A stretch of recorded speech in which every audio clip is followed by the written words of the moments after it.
Hey everybody, and welcome to Spindle TV, or welcome back to Spindle TV after quite a time off from everything.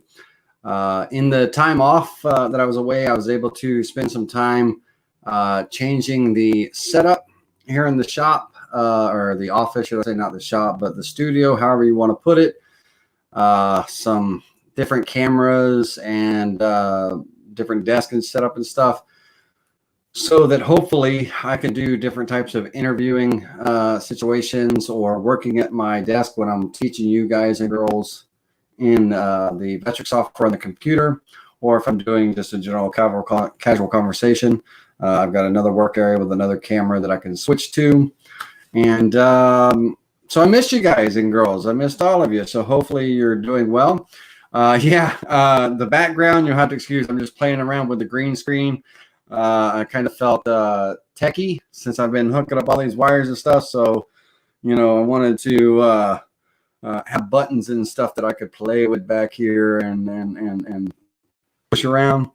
But if any of you are in the mood, we can change the background to some holiday lighting or whatever the case may be. I've got some different images and stuff. These are green screen images back here. And just to give you an idea, I didn't get the whole green screen painted around the corner. So if I switch to camera 2 over here, you'll notice that half of my background is not there and everything. So I've got to finish that up. I painted the other walls and all, but I'm missing half a wall here. So let's get back to camera 1 and to get set up. So if you see me looking away from the camera from time to time, y'all's comments and everything are on a screen to my right, and I'm just able to look down to the right and read those comments and stuff, and everything. Now there is going to be some lag because I'm going to be changing from StreamYard, what I'm using now, to streaming through YouTube. StreamYard isn't able to keep up with my 1080p stream and everything. It's brought it down to 1280 by 720, and there is a delay, a lag, a latency. So you might hear me before you see my mouth move and stuff. That's the broadcaster I'm using, and I'm getting ready to change that around to be able to keep up with the new setup. So Blue Knight, thanks for pointing out that I'm laggy today. Thanks, I appreciate that, buddy. But we'll get there. And Steven, I don't know if you guys are buffering, but this is a new setup. We're back, so let's do an audio test and everything, and we'll check out. If I have to change my microphones, I have another microphone over here overhead that I can change out as well. So I can switch if the audio isn't able to keep up for you guys. But let's do a quick sound check and audio check before we get into class. That's why I jumped in a little bit early to say hi to everybody and see if we can check out a few things. Because again, been gone for a couple of weeks now. And this is the first time back. No testing. I literally just 5 minutes ago got everything finished setting up to be able to hold this class. I probably should have realistically waited another week, but I wanted to kind of get back to it. So, all right. So some of you, the audio is fine. Some of you, it's buffering. I can't quite monitor the audio right now because of my loop setup here and everything. But let's see if I can.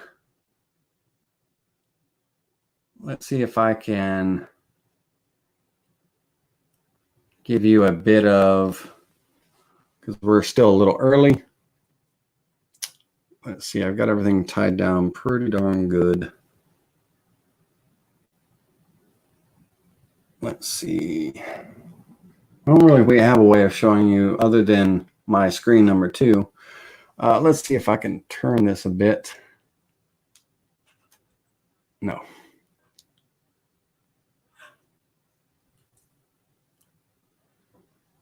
No, unfortunately,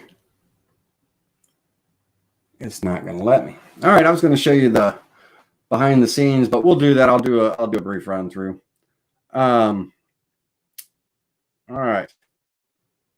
So audio's fine, some buffering from the audio, some piping and the noise in the audio. All right, we'll go from there. All right, now let's look at the Vectric for real quick, and let me know if you guys and girls can see that. Again, StreamYard is kind of restricting me to a 1280 by 720 instead of 1080p. And so I'm not getting the full featured icons that you know, I would normally get. Let's put me in the lower left down here. So I'm still here with a little picture-in-picture action. But are you guys and girls able to see the, let's turn off the Digital Woodcarver banner. Let's turn that off in the top right corner. You able to see the icons and stuff pretty clearly on y'all's end for now. Again, this is a temporary setup until I get back to it tomorrow and get everything set up and changed around for next week. All right. So let's switch back to camera one here. All right. So there's gonna be some bugs to work out and stuff, but all in all, hopefully we can get through tonight. Right. All right, everybody. So let's go ahead and let's talk about what we are working on. And you might have seen the thumbnail. We're going to be making a simple kind of rotating cheese carousel. Let's switch over to camera 3, and I've sketched it in SketchUp here. And basically, we have parts to this. They're different levels. And when the part, let's see if I can get this to rotate properly for me today. Let's go from here to here. When these parts close up, and again, this is a rough demonstration here. Let's go from here to here. They will end up closing up. I can't really do it very well with a mouse and SketchUp and everything. They will end up closing up and turning into a wedge. Just as simple, can kind of be folded out. It's a fun little project. I made one not too long ago. I really liked the way it turned out, and so I wanted to kind of walk you guys through my approach and see you know, if it's something that you might like. Now let's switch back to the Vectric. In this carousel, the lower level does have a drawer in it that will hold 3 utensils. If we come in here and zoom in to here, I've got a link on Amazon that I'm going to share with you. And a link on Amazon that I'm going to share with you to this 4-piece set. Now, we're only going to be using 3 of the 4 pieces. The wedges aren't big enough for the 4th piece, but we're going to be using the cheese knife, the cutter, and the cheese fork, the spreader and the fork. This is the cutter over here. So this design is designed to fit those in the lower drawer. How do you draw an angle in SketchUp? How do you draw an angle in SketchUp? How do you draw an angle in SketchUp? Let's see here. What angle are you trying to draw? I'm not sure of the question tonight, but we're going to stay on topic today. I got a lot of negative feedback on my videos that I talk too much, so we're not going to talk a lot. Well, I'm going to talk instructing, but that I talk too much, and a hell of a lot, should I say. And I say whatever or something. There's something I say a lot. So I'm going to try to change that up. And let's stay on topic. Tonight, I'll answer y'all's question at the towards the end. Blue Knight, we'll address that in another time. I'll do a SketchUp class, or I will get with me, call me after class. We'll jump on TeamViewer and work on it together. I don't use SketchUp a whole lot. I'm pretty proficient in it, but you know, it's not something I'm going to deter right now. All right, so let's go ahead and get me down here. All right, what I've got here is I've kind of taken a preliminary action and gotten the parts drawn out and individual layers. So our bottom piece, our two rotating pieces, and our main outer piece. But let's take a moment and let's look at an image. Let me see if I can pull up an image here real quick.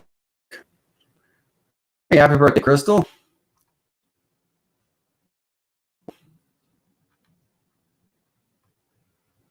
Let's see here.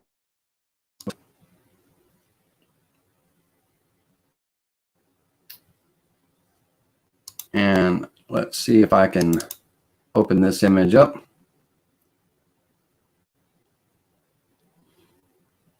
I'm looking, if you see me looking around, I'm looking for where the image is going to pop up. I've got 4 screens surrounding me.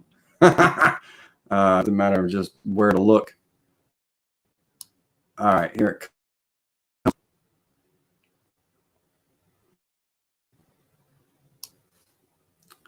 And let that over here. Now, this carousel, on this carousel, there are basically the supports on the 3 pieces. Now, the bottom piece that has the drawer, there's no supports. It's just the bottom piece. But where that bottom piece slides under the 3rd level, and that slides under the 2nd level, and that slides under the 1st level, we have these risers here. These parts here that are going to get glued to our 3/4 inch panels. By the way, all these panels, you could go 1/2 inch or 3/4. That's totally up to you. I went 3/4. They are rotating on a center dowel, which we'll talk about here in a minute. And there's a couple of different pockets. We've got pockets in the lower 2 levels. We've got just a juice groove in the upper level. And then we have our bottom level. Notice the upper level here is kind of almost like a side grain or an end grain. Not really an end grain, but it's kind of a side grain. You can see where the layers were glued together, laminated together here.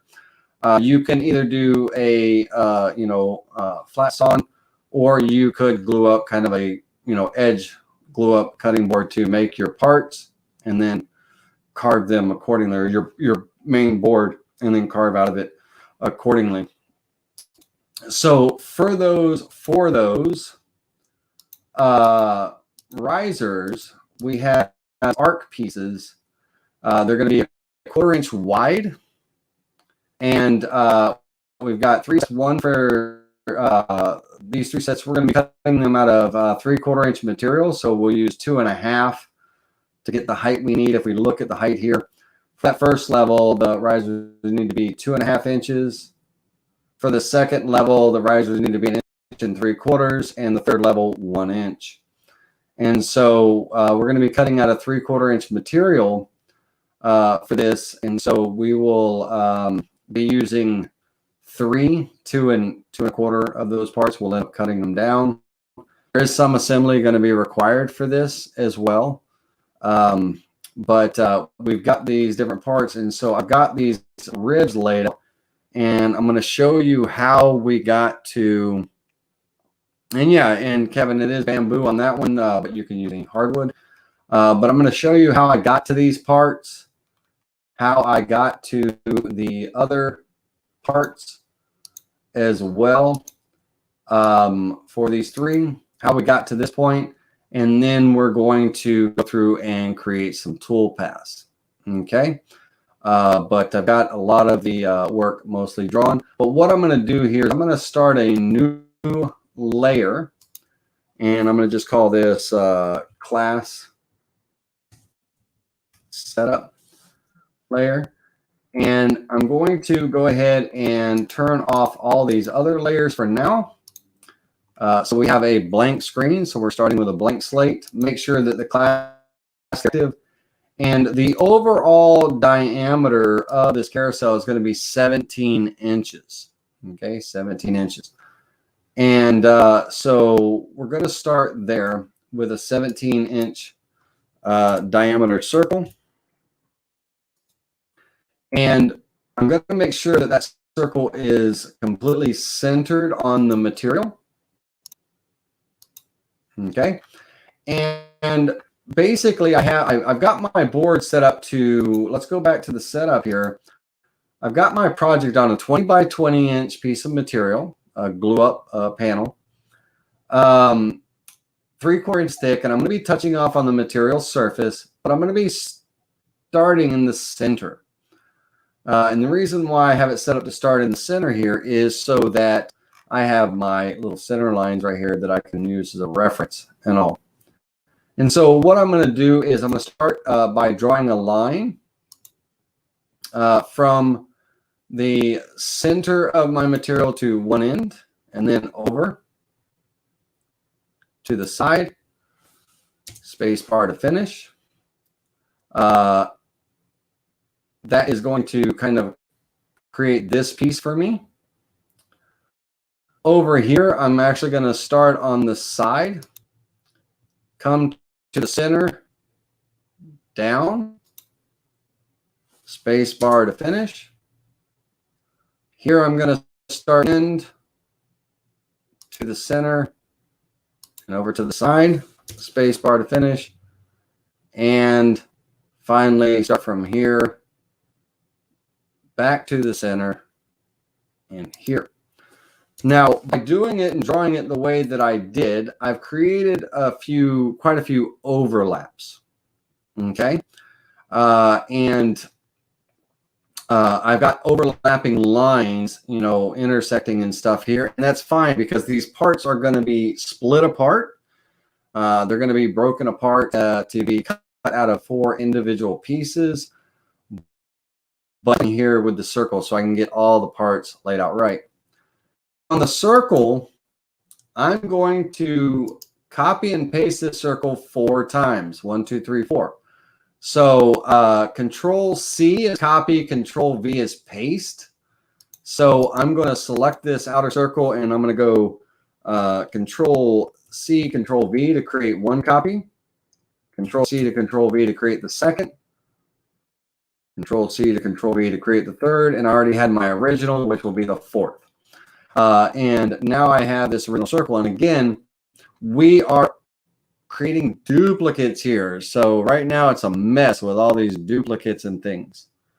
But we're going to take these duplicates and everything, and we're going to now create our layers. Okay. And we're going to separate everything into its own individual layers. I've already got my drawing done on the individual layers, but we're starting fresh from this class setup. And so I'm going to add in 3 additional layers here. And I'll go ahead and rename these layers. And I'm just going to call this level 2. My class setup will be the main level. Rename this to level 3. And then rename this one to level 4. And again, from time to time, I'm going to be looking over to make sure you guys aren't making fun of me. You're talking. But yeah, no, just kidding.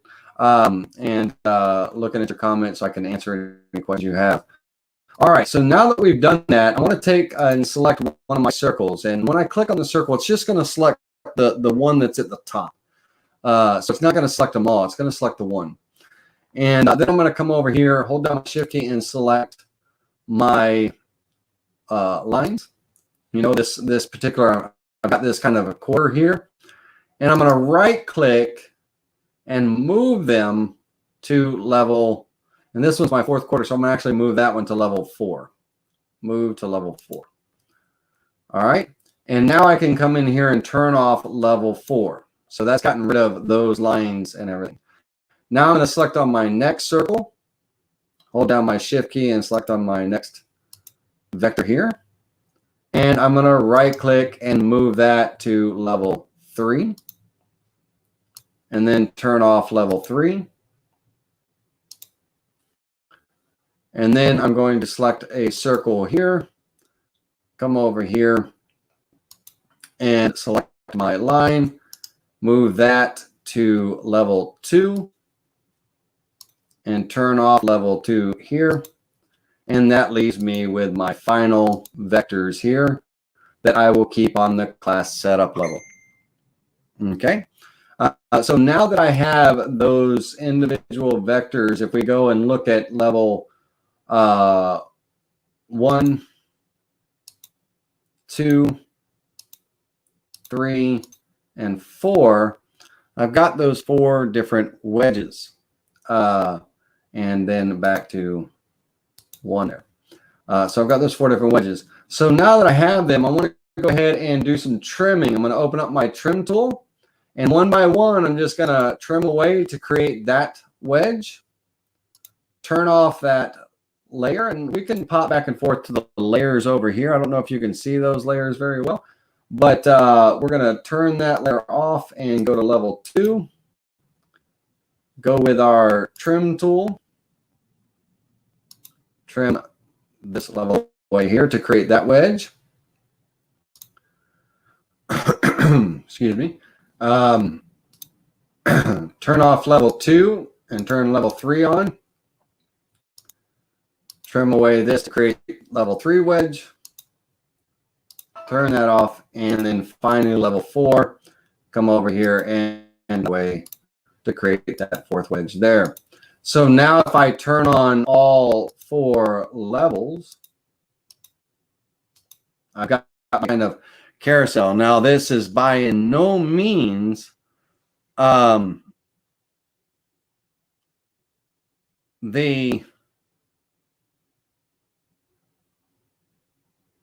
right, so let's go ahead and see if I can change the resolution on this screen for you guys and girls.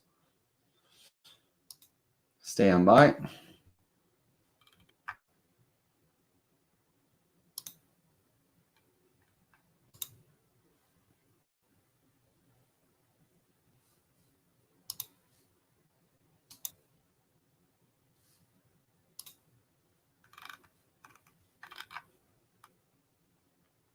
All right, you able to see those icons a little better? Let's move me over here to the right side.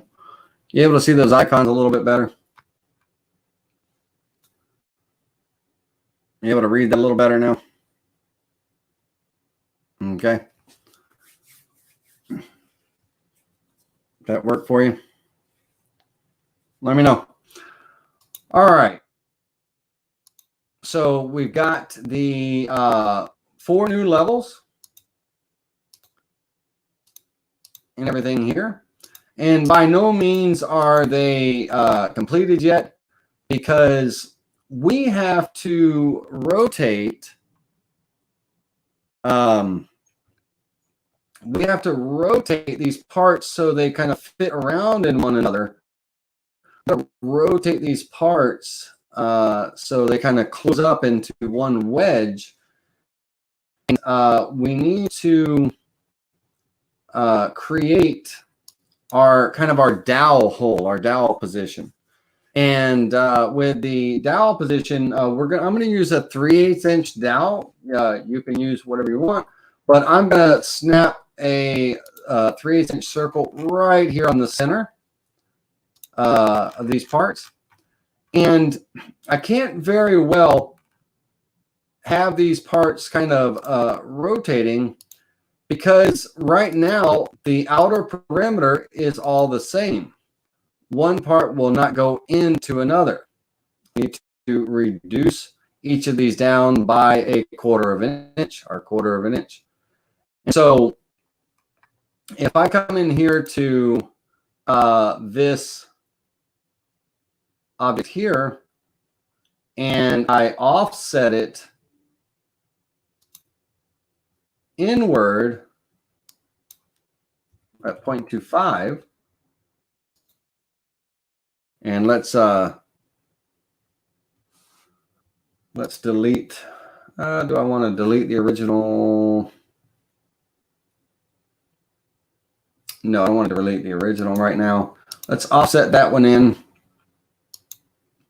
And when this is sized appropriately, it will be able to rotate into the next piece, you know? So each of these parts, when they rotate and everything, they need to open up into one another till we get to our final part. And we're going to offset by quarter, a half, 3/4. So we're taking that 1/4 inch step. So this one here is going to offset inward by a half.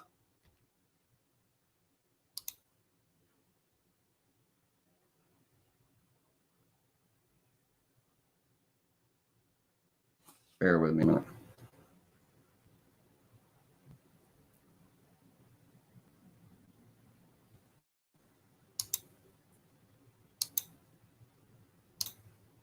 I'm missing a level.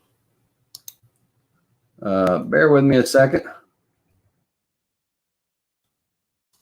Let me see if I got all my levels here. 1, 2, 3, 4. Yeah, I got all my levels. It looked like I was missing a level there for a minute. All right, so let's do that once again. This here, we're going to offset inward by a 1/4 of an inch. This one here, we're going to offset inward by a 1/2 inch. And notice it went bigger, not smaller. So I got to go opposite on that one. Okay. And let's move that. Let's snap that back to the center there.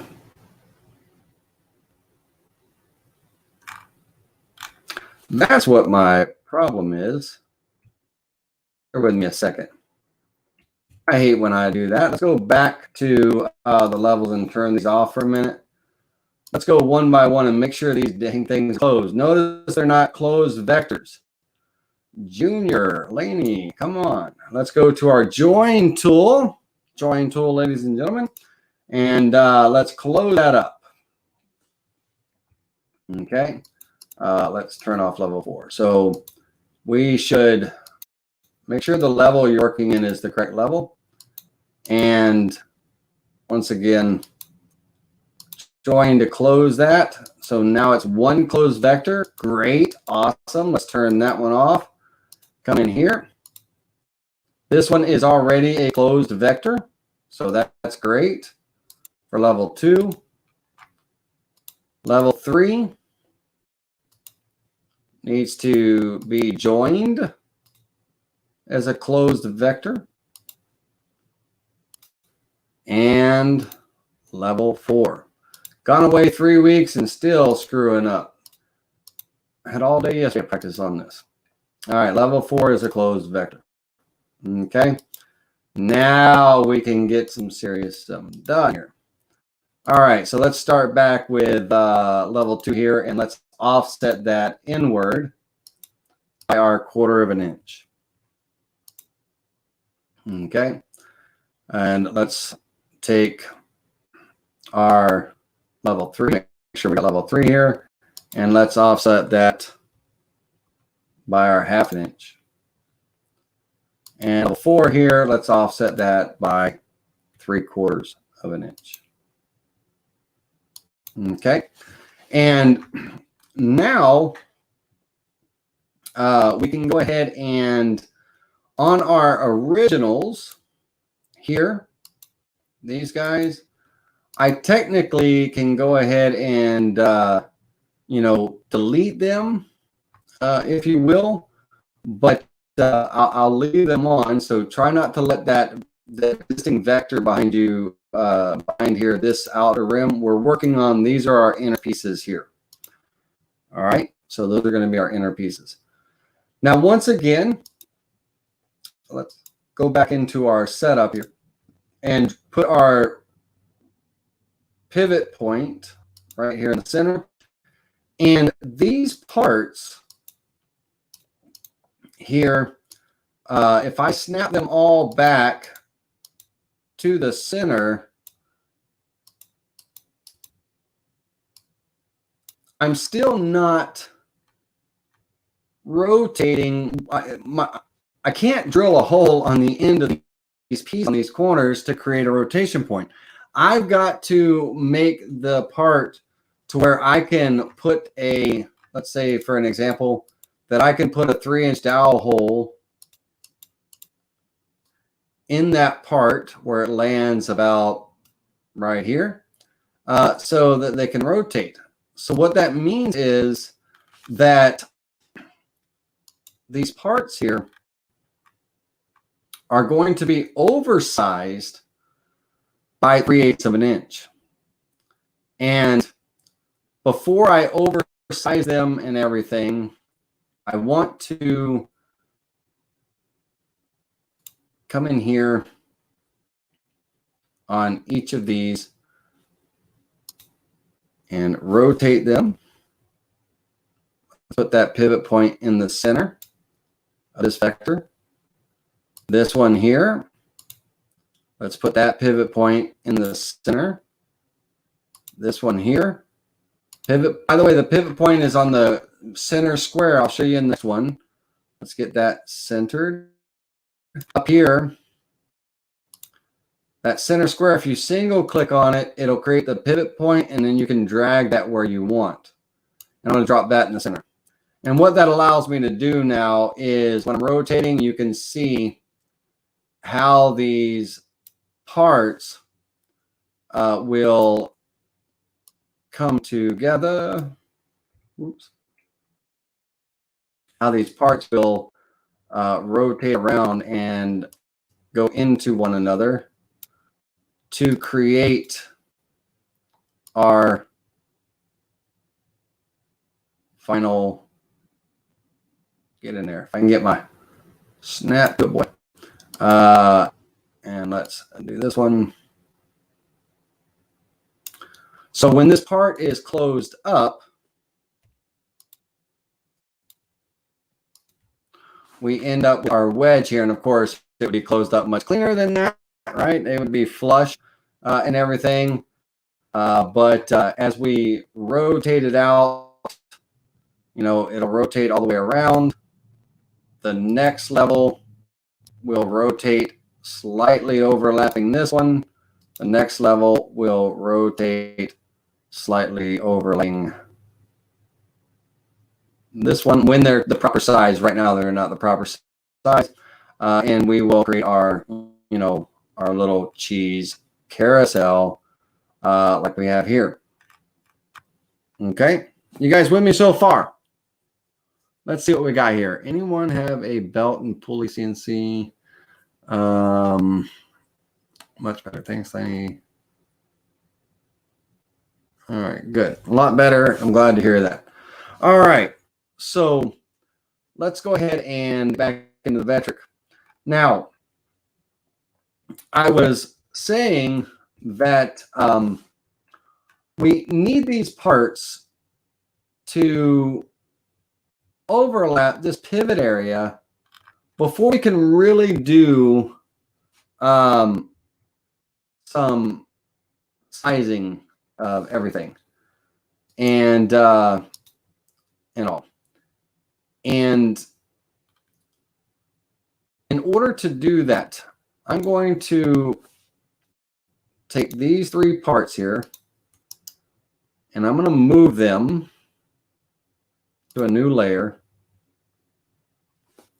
And this is going to be my offset 0.25 to 0.75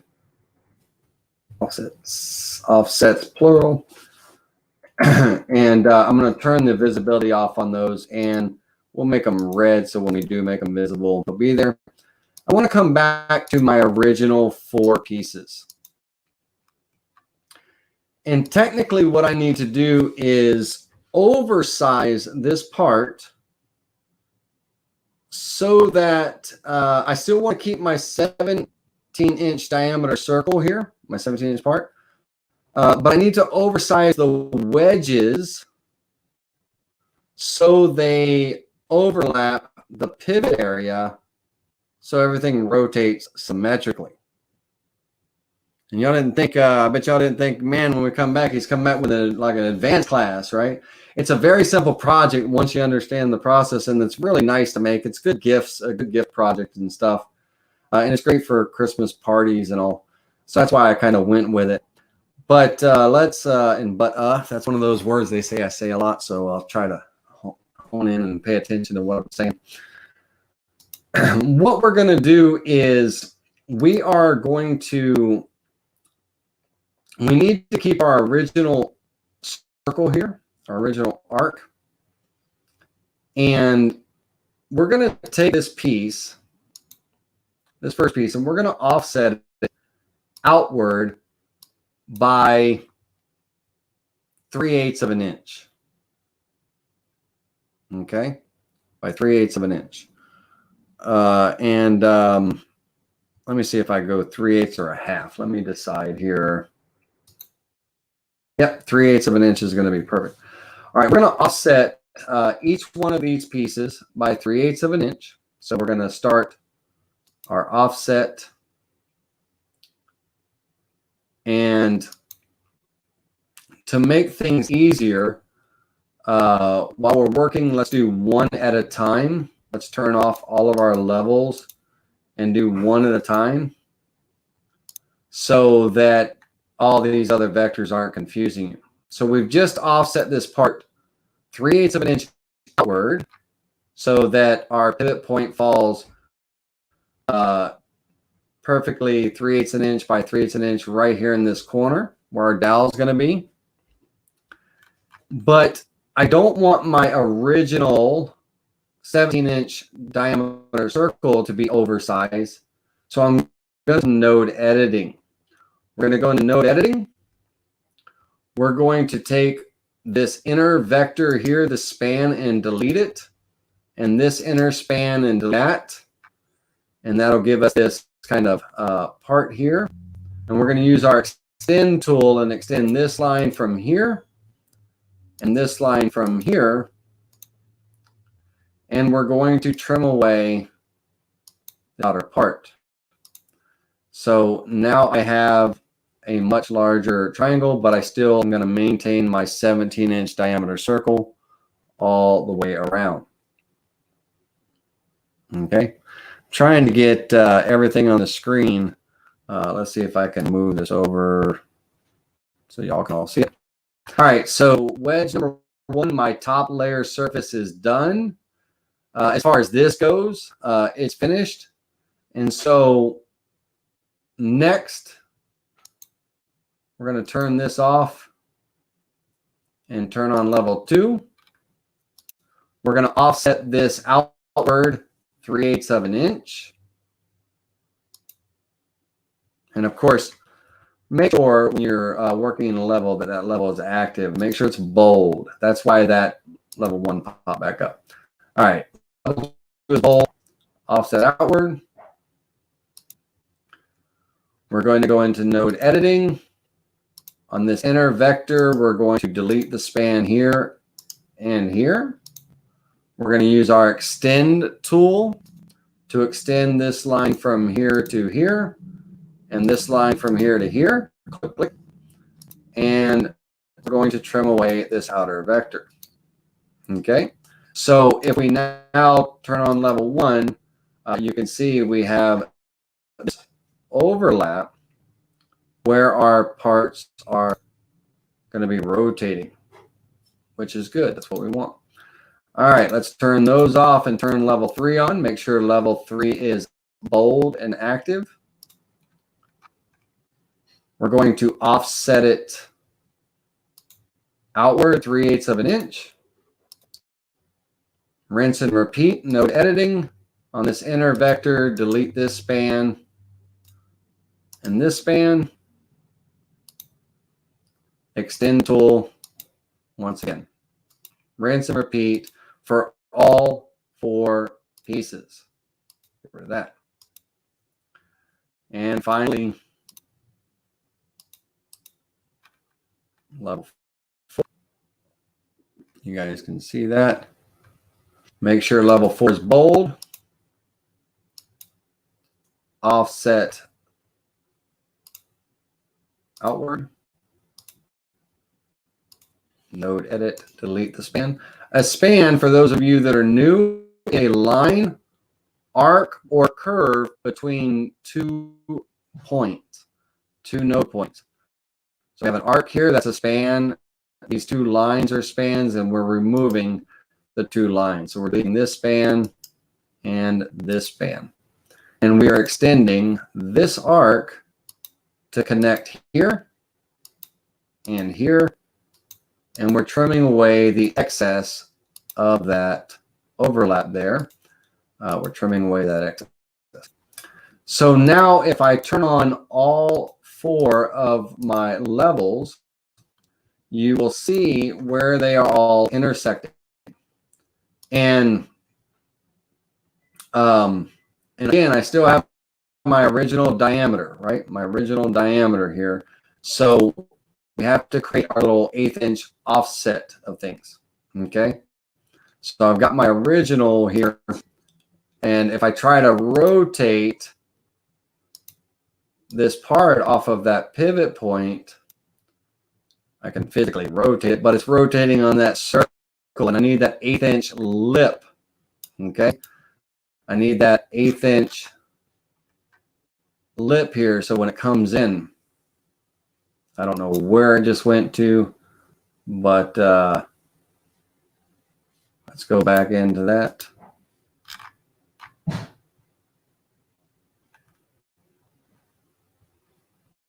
All right. Hey, there's one of my other backgrounds. So we got to rotate it in, but now we've got our 4 parts and, started. We've got them sized appropriately for each of the overlaps for our center pivot point. And now we need to create the offset inward to create that 1/8 inch, 1/2 inch, 3/4 kind of offset. And we do not mess with the original. The top left corner is our master shelf. Okay. That is our master shelf where our cheese and stuff will go. Then we have some crackers and then whatever. And then we have a lower cutting shelf. Well, this is actually the cutting shelf up here. But we have a lower shelf that will have a drawer in it, which we'll get to in a minute. So to stop right here for a moment, let's switch back over to camera 1. By a show of hands, you guys so far, other than my few little mistakes and all, are you keeping up? Are you seeing what we're doing? And you may say, Laney, I don't understand why you kept your earlier offsets where you went inward and threw them on another layer. What do we do with those? Maybe one of you are asking that question. You might not be asking that question, but now we're going to show how they come into play in this next step. All right, so by the comments and on, I'll take a look over here and everything. You guys with me so far? Let me know. Give me a thumbs up or something. All right, let's get back over here. And now we have our originals, okay? And then we also have our offsets. And I made those colors red. I made those colors red and everything so you can kind of, see them. And these offsets, if we were to measure,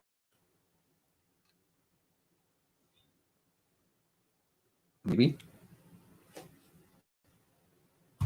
if we get back to camera 3, So basically all I did while you were still looking on camera, I was looking over here. You guys were looking at me and it was all confusing. All I did was turn on my offset layer. That's it. So you didn't miss anything. All right. Let's get back to where. So with that offset layer, you can see these red vectors here. Okay. These red vectors. Now, on these, close this. Oh, I have my measure tool open. Hold on a second. The measure tool, because I wanted to measure the offset to show you. By the way, the escape key closes a tool. All right, if I measured horizontally from here to here, okay, I'm at a 1/2 inch here on this one. And if I measure from here to here, I'm at, and of course that's a vertical measurement, Laney, not a horizontal. Let's undo that. That's a vertical measurement. If I measure from here to here, I should be at, twice that.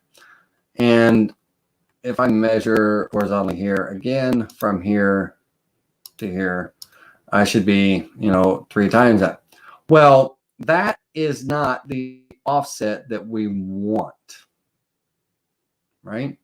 We want it to be a 1/4 offset on this one, not a 1/2 like it is. We want this second one to be a 1/2 inch, not 1/016 like it is. And we want this one to be 3/4, not 1 1/2. Everything is kind of doubled. It's doubled. Instead of a 1/4, this, and that. Everything is doubled in size. And that's not what we want. So we're going to keep level 4 active. Level 4 is our offset level. Let's keep that active, offset level here.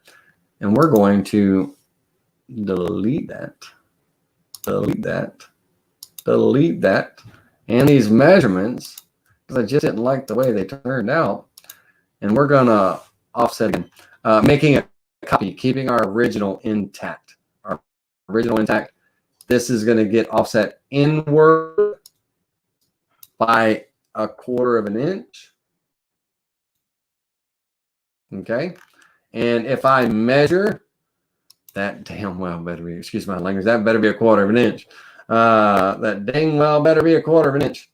Or I'm calling foul. There we go. All right. We're going to do this one at a time, just like the other vectors, but we're going to have the other vectors turned on because we need them. So when I'm working with my offset level here that's blank, I'm going to turn off the levels that I'm not working with and only work with those that I am. Okay. And so this is my 1/4 inch offset here. And just like we did before, we're going to node edit this inner vector and delete this span and this one. And we're going to extend this line to here and this line to here, if it lets me expand from here to here.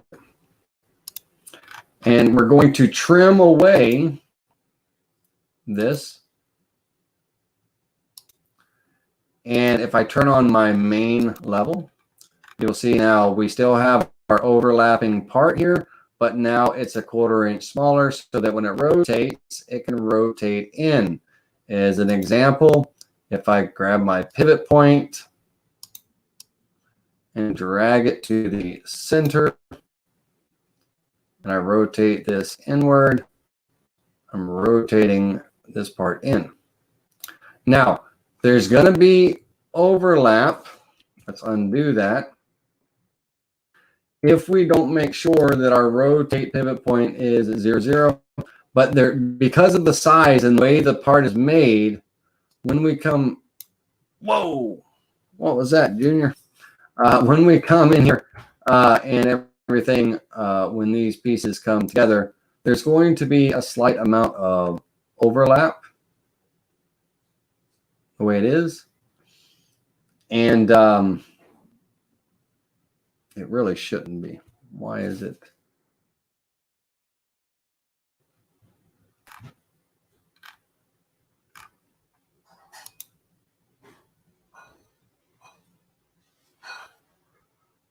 Bear with me a second. Yeah, I think it is. I'd have to go look at my actual one. Pivot point 0, 0. Damn. My mouse keeps grabbing the wrong button. This big old screen getting me. It is rotating. Why are you rotating crooked there, dude? Hold on, it's rotating a little crooked. So let's get the pivot point back on the center. Let's make sure our little spot here is center.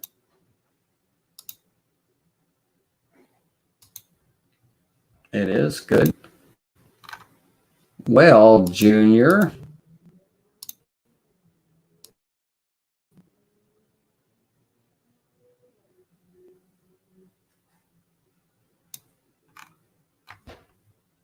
All right, rotation tool, 0, 0, use this coordinate.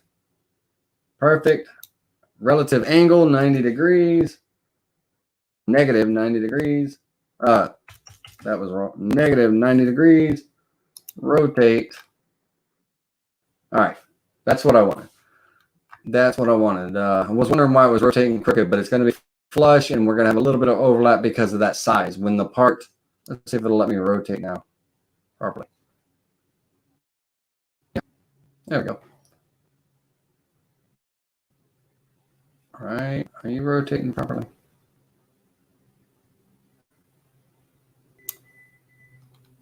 Yeah.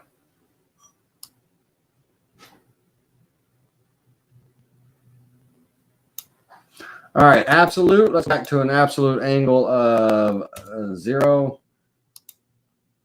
Let's square that up. By the way, did you guys know that when you're freehand rotating, you know, it'll give you like the actual angle you rotated at. And if you're in absolute and you want to get back to where you were, you know, type in 0 and hit apply. Right. And that's an absolute measurement, because absolute 0, absolute, you know, 90, 180, 270, that kind of thing. This will let you know what you're rotated at, and you can just go back to 0 to get back where you were. All right, part 2 is done. Let's go ahead and turn off level 2.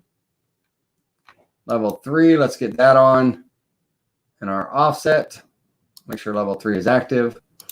This part is going to be offset inward by 1/2 inch.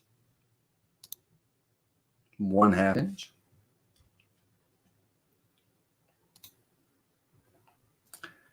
And we're going to go into node editing and delete this span. Delete this span. Extend to here and here. And trim here. Level 4.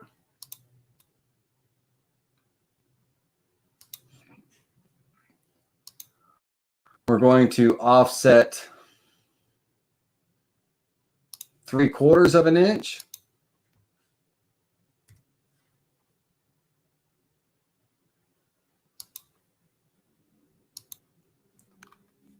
We're going to node edit and delete this span and this span. And we're going to extend, and let's turn off our main level there so you can see what we're doing.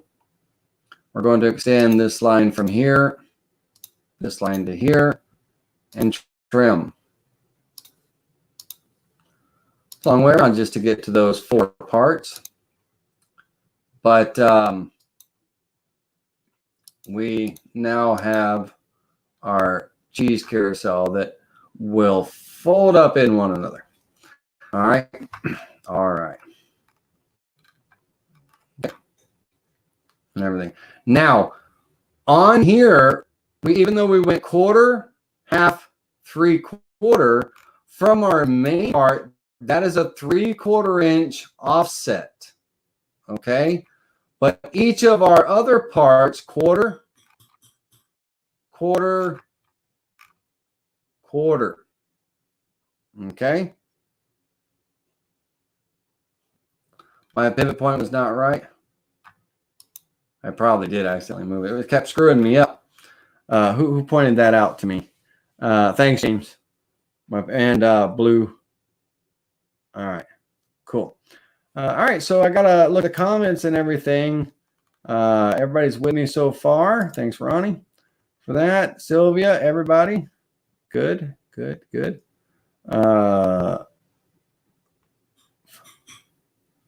Fumunda Cheese. Is that your design, Fumunda Cheese? Thanks for joining us. All right, so we've got isn't that crazy now? Fumunda Cheese, we've got a we're doing a cheese carousel, and we got Fumunda Cheese username. That's cool. All right, cool. All right. So now our bottom part here, our lower level here, this guy, he's going to have a drawer in him. A drawer in him that's going to house 3 utensils. And if we, now that we've got our parts and everything, let's turn off these levels for a minute. And let's come in and look at our parts that I created earlier. We have our main part, our next piece, and next piece. And let's turn all of them off except for the part with the drawer. And here we're going to have a little cheese drawer that slides into this wedge. And everything. You know, the lower level is going to have this little cheese drawer that slides in and out. You know, little cheese drawer there. And when we make this part, if I were to pull the drawer all the way out, okay, on this part here, this part is actually made up. Let me get on the right level before I start changing things. This piece here, this part is actually made up of. This piece is actually made up of 3 pieces. We have a top piece that has a little thumb hole in it for opening and closing the drawer. We have our center piece, which is going to be 3/4 of an inch thick, you know, something like 3/4 of an inch thick. And it's got the cutout. Let's move over into the gray so you guys and girls can see that better.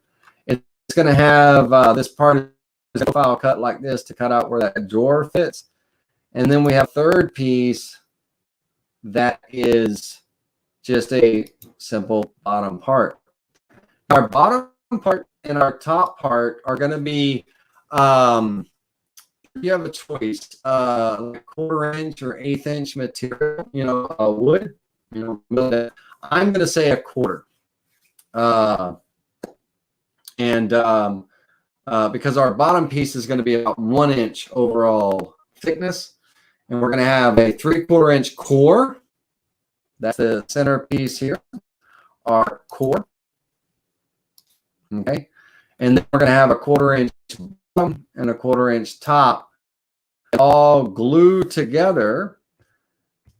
They create this part, our opening here, that our drawer will go into. Right? Right. Guys, we've done that one so far. Let me look and see if y'all are with me. Let me get my comments down. Where's my mouse?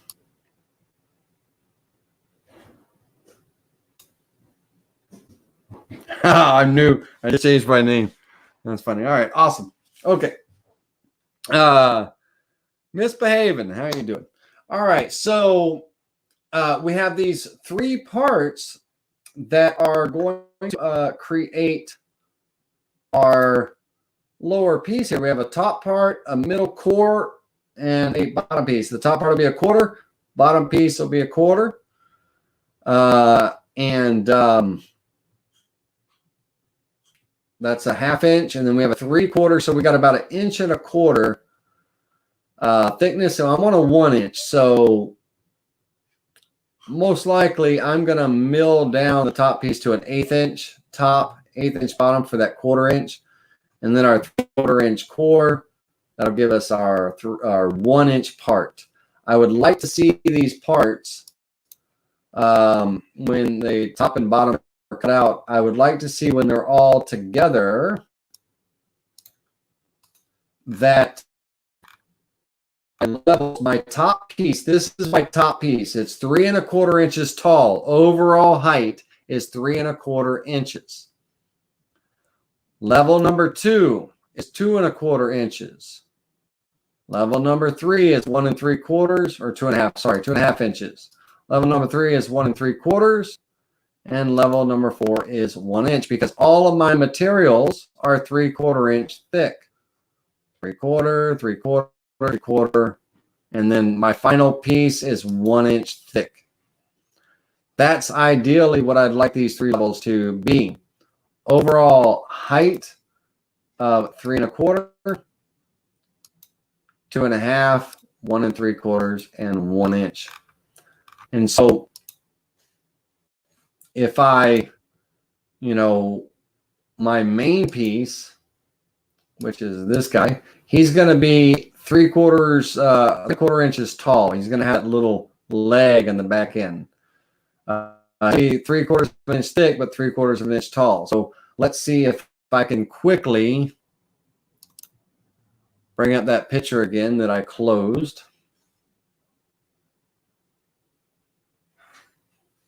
Quickly.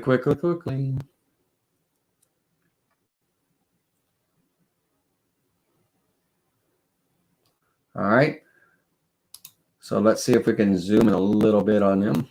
So 3/4 inch surfaces, but then they have like a little riser glued to the bottom of that 3/4 inch piece, and it's hollow. So from the floor up, top piece 3 1/4 inches tall. The second piece 2.5 inches tall. The third piece from the floor, the table where it's resting on, to up here is going to be 1 3/4, and then 1 inch. Okay. So that way it closes up and everything. So these risers here are going to be glue ups. They're going to be glue ups, and they're going to be secured to that top part. The second part and the third part, the fourth part didn't get any risers. It just rests right on the floor. Okay. Or not the floor, the tabletop. Hopefully we don't have it on the floor. It rested on the tabletop and stuff. And if we look closely, we can see that little thumb screw area here, and we can see the little drawer here that when it pulls out, we'll have our utensils and stuff in it. And we have our 1/8 inch core, 1/8 inch core, and then our 3/4 inch core in the center. Okay. All right. So let's minimize and get back to here. And so let's turn off all of these and go back to our parts here. Okay. We've got our parts laid out and sized and everything. Okay. We've got our pieces and parts laid out and sized and all. And this piece looks like I accidentally moved. I think I accidentally moved this piece, guys. I think that's what you were trying to tell me. this piece needs to line up like that. There we go.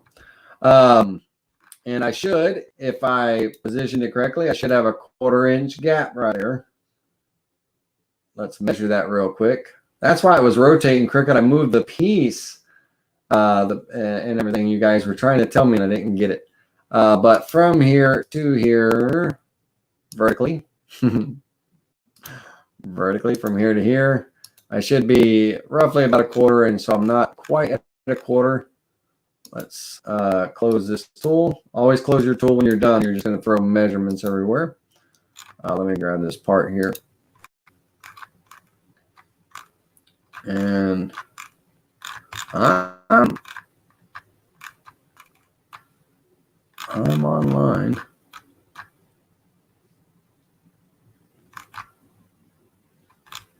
I'm right in line where I need to be. That's an angle. It's not a truly vertical piece. That's why I landed. Let's go. Let's see. This is a bit of a slant to it.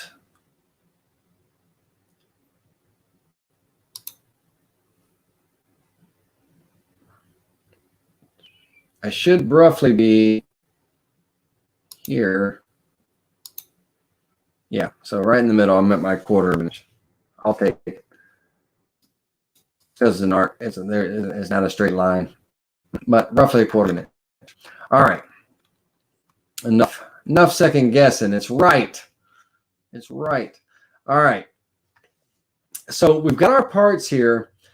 Now, what I did to create the little ribs, these little art pieces and everything for, the top piece, the bottom piece, and all that stuff, because the arcs change. As these pieces get smaller, these arcs change. They're not the same. If I took this arc here as an example and then moved it up to the one above, they're different. You see that? They change because of the different size of the components. So we need to create the appropriate arcs for each of our 3 pieces that get them. So let's turn that off. And so what we're going to do is on a completely new level, new layer, I keep calling them levels. We're going to add a new layer, and we're going to call this layer our arc parts.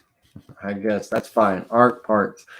We're going to go ahead and offset with our arc parts layer. And of course, we don't need this one. Let's delete that one. Arc parts layer active. Wow. Delete. Arc parts layer active. We're going to go ahead and offset this in by 1/8 of an inch. By a 1/4, not 1/8, Laney. By a 1/4. Don't confuse the people. By a 1/4 of an inch. Okay. And we're actually going to take these 2 pieces here. We're going to take this piece here, and we're going to make a copy of it. Copy to the arc parts layer. All right. Copy to the arc parts layer. And that way we have this piece here. And this arc parts layer is literally all it's going to be is we're going to node edit this time. We're going to, on our node edit, again, we're going to delete this span and the inner, we always delete in the inner spans. And we're going to extend this line to here, just like we did before, and this line to here. But this time when we trim away, we're trimming away this line here. And that's going to create that arc. Okay? And for this, it's going to be cut out of 3/4 inch material. And I need my riser, right? Remember, my overall part is 3/4 of an inch, is 3 1/4. inches tall. Okay, from here, and I didn't throw that measurement in. Let me do that so you guys know where that measurement's coming from.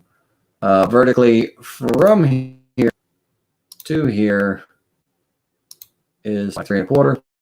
So of that 3 1/4, 3 1/4 inches, if I measure from here to this next level, that's my 3 1/4 inch material, right? So my riser, my little level pieces here that are going to get glued to the bottom of that 3 1/4 inch piece on the outer edge need to total 2 1/2 inches, right? And so on my arc parts here, they're going to be cut out of 3 1/4 inch material. So 3 quarters and 3 quarters is 1 1/2 inches, right? Plus 3 quarters is 2 1/4 inches, right? And I need half. So I actually make a 4th piece. But then once I get that glue up done, that assembly, once that assembly gets glued up, I'm going to end up cutting it down, whether I cut it on the bandsaw or the table saw. I'm going to end up cutting it down to 3 1/2 inches, and it's going to get glued to my top level part. Okay, I need 2 1/2 inches. So on this, I'm going to go ahead and hold down my control key, and I'm going to drag a copy one. That was the shift key, Laney. Let's undo that. Control key, guys. I'm going to go 1, 2, 3, 4. And I'm just going to take all 4 of these parts, and I'm going to move them aside. Somewhere, I kind of like, I'll keep them in the angle. One is going to be this quadrant, part 2, 3, and 4. Because I'm going to end up nesting. If you guys don't have VCard Pro or Aspire, you don't have nesting. If you have desktop, you're just going to basically, nesting is a nice way to organize the parts and minimize the waste of your material. If you don't have nesting, just move them around manually and organize the parts so you minimize your waste and stuff. And you'll see the nesting here in a moment. All right, so I got that one done. All right, cool. Let's go ahead and turn our dimension layer off. We don't need that. Now I'm going to come back over here to part 2, right? Part 2. And my arc parts is also on as well. And I want to make that arc parts active. So when I offset it, it gets created on that arc piece, a layer. And I want to offset that inward just 1/4 inch. Just 1/4 inch inward. No editing. Rinse and repeat. Delete the span. Delete span. You're like, holy cow, this is a lot of work just for freaking cheese carousel, Laney. But it's worth it. Once you get vectors, it's done. And then it's a great project to make. Doesn't take hardly any time at all. And assemble and everything, finish. And it's a great gift. It's a great whatever. Sell it, whatever.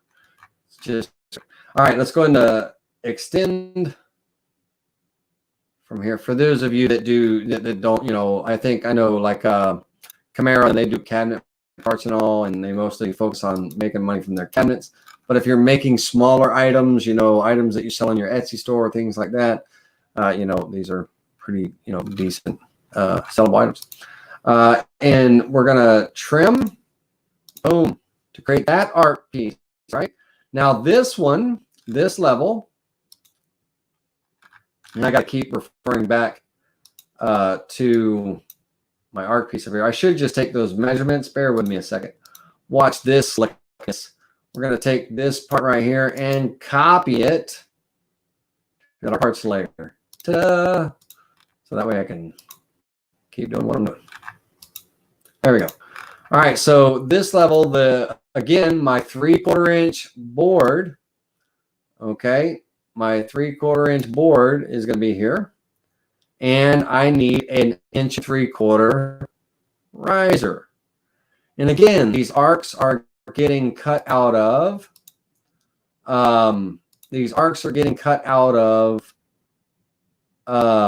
1/4 inch material. So 3 1/4 and 3/4 inch and a half. I need an 1 3/4 inch. Dadgummit.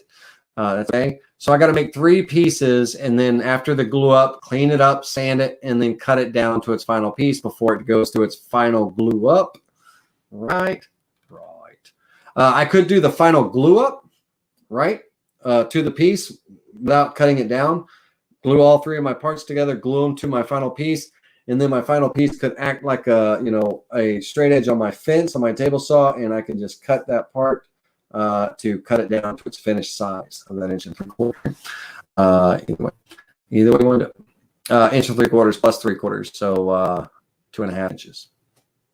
Got to add in your part. So on this arc, I need 3 pieces. So I'm going to hold down my control key, and I'm going to drag out 1, 2, 3 copies.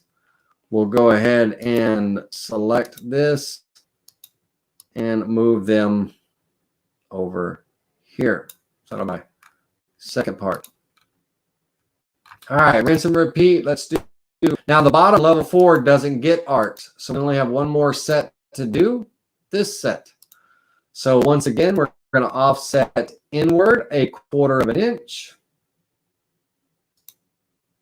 And make sure, guys, I didn't mention this earlier, but make sure that create sharp corners is checked so that we get nice sharp corners that when we delete these spans, we can extend right straight out, okay, and everything. So we don't want rounded corners. So make sure create sharp corners is offset corners is checked. All right. So once again, node editing, delete this span, delete this span, extend this span to here and here, and then trim this triangle. But now, before I do that, I didn't make a copy, right? I'm trimming away my original. And I've done it twice now, and I didn't catch it until just now when my mind said, hey, Laney, you didn't make a copy of your original vector. So we are going to pause, and we're going to do a back step. Control Z. Control Z. All right. Okay. Okay. All right. So let's turn off level 3 for a second. This guy right here needs to be copied to the arcs part layer, so our original stays intact. Cool. All right, let's turn that one off, turn on level 3. And this one needs to be copied to the arc part layer. I'm going to turn that off. Now I can come in here, and I'm now working with the copies. And I can go ahead and extend. And I don't need this part like right here in the way, so I can move it out of the way for a minute. Doesn't matter. I can extend this line back to here, this line back to here, and I can trim that excess. I can double click to put in transform mode, hold down my control key, and just drag out my additional 2 copies I need. And then I can take these 3 parts and go ahead and move them down here for right now out of the way. This part here, doesn't matter where it's positioned. I need to offset it inward by 1/4 inch. Node edit, trim, trim, trim. Delete the span. Delete the span, extend, extend, and trim. Now this part here, if we look at our dimensions, which are up here, this part, my 3/4 inch piece here, tag, right here, needs to be 1 inch. I got my 3/4 inch board for level number 3, and it needs to be 1 inch, right? You can even be a little bit, if you don't want them sitting right on top of each other. I kind of like the fact they'll sit on top of each other when it's all closed up. But if you want to give yourself a little breathing room or whatever, you can make it a little smaller, but work with kind of these measurements so it's nice fit. And then you can sand or adjust to lower things down to create your spacing and stuff. But we want a nice fit. So I need 1 inch. Of course, I'm cutting this out of 3/4 inch material, so I'll need 2 of those spans. All right.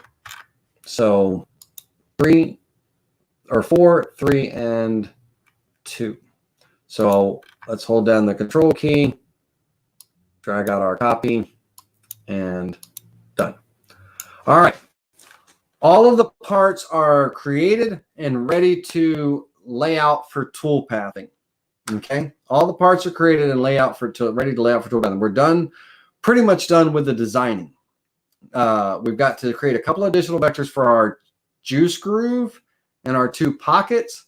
But other than that, we are pretty much done. We got our ribs here that are going to get, cut out. Now, when I nest these parts here, okay, they're going to get mixed and jumbled on the board. But it's okay because when they get cut out and everything, there's going to be 4 pieces that fit perfectly together, 3 pieces that fit perfectly together, and 2 pieces that fit perfectly together. If I try to mix and match, just as a example, if I come over here and rotate this guy around, let me get him centered and rotate him around. The arcs are different. Okay. The arcs are different. Let's rotate him a little bit more realistic. The arcs are different, so the pieces will not glue together. They won't fit together. So don't worry about getting them mixed up, mixed and matched, because when we nest these parts, we want to kind of, minimize. Now I'm going to be gluing up a couple of panels for these things to be cut out of. The ribs my 4 pieces, okay, are going to be cut out of my 4 parts here. My 4 triangles are going to be cut out of, 1 panel. I'm going to, again, nest them to where they fit. And on my second panel, my ribs are going to get cut out of, and I should be good. But I still have 2 more pieces. Remember my top level and my bottom level for the jaw, the face and the top cover. So they're going to be cut out of 1/8 inch material, 1/8 and 1/8. So I possibly will glue up another panel, full-size panel, to where the center drawer will be cut out of, that center block. It's going to be pocketed. Some of my ribs and everything, and then I'll pocket down to mill off the surface of 1 corner of the board so that I can just cut my 1/8 inch pieces out of it and stuff out of the one. I don't know yet. We'll find out here in just a second when we start laying it out for tool pathing, which we're about to do. So let me shut up and let's do it. All right. So let's look at what we have so far. We've got 3, 2, 1, and our class here. Okay. Now, each one of these parts, I'm going to move them out of the way for a minute, but I need to take a circle with me because I got to have a hole for drilling for the dowel, right? So there's only 1 hole right here right now. And so we're going to make copies. Remember how I did before, Control C, Control V to make 1 copy here. So Control C, Control V to make a copy. Control C, Control V to make the second copy. Control C to Control V to make the third copy, and I had my original. So this part and one of these circles, holding the Shift key and selecting that, I'm going to drag this over here. That's my bottom piece. We've got some work to do on that to make the drawer and all that stuff. So I'm going to drag that over there. This part and one of these circles, hold down that Shift key to select more than one item. We're going to move this over here. I'm going to try to keep the parts together. This piece here and one of those circles, that's going to get, we'll throw that over here. And then this part and the original, so we'll throw that over here.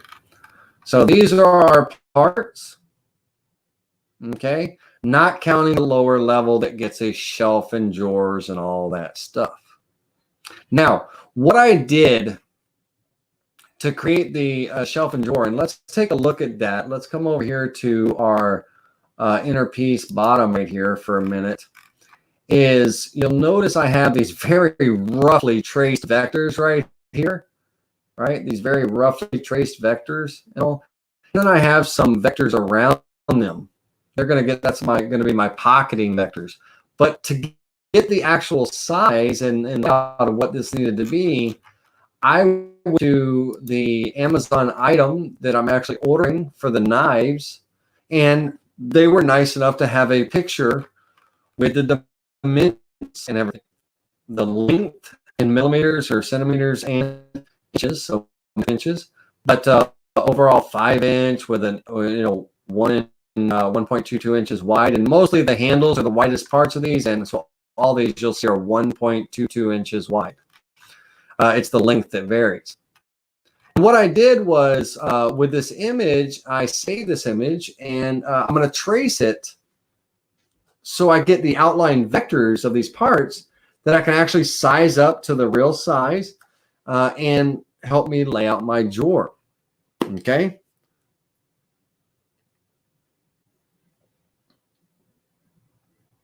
All right. So let's stop here. LG, LDG, you guys are kind of new, so I'm not familiar with it. Bear with me a second. All my regulars here, can you guys do an audio check for me? And Chris, you said he must be reading the comments. Chris, what audio and video issues are you having on your end? Is anyone else having audio and video issues here?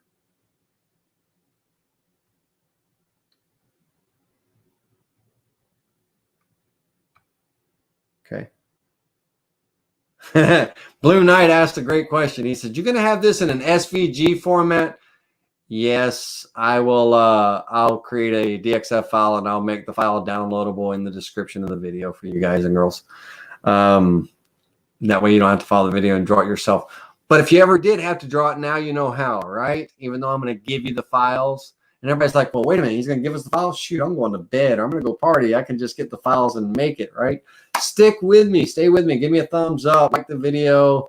If you're not subscribed, subscribe. Hit that bell, notifications, and all that wonderful jazz. But stay with me, even though I'm going to give you the file when you're done. Let's do a quick audio video check here and see where we're at, because I have a few people that are having issues on their end.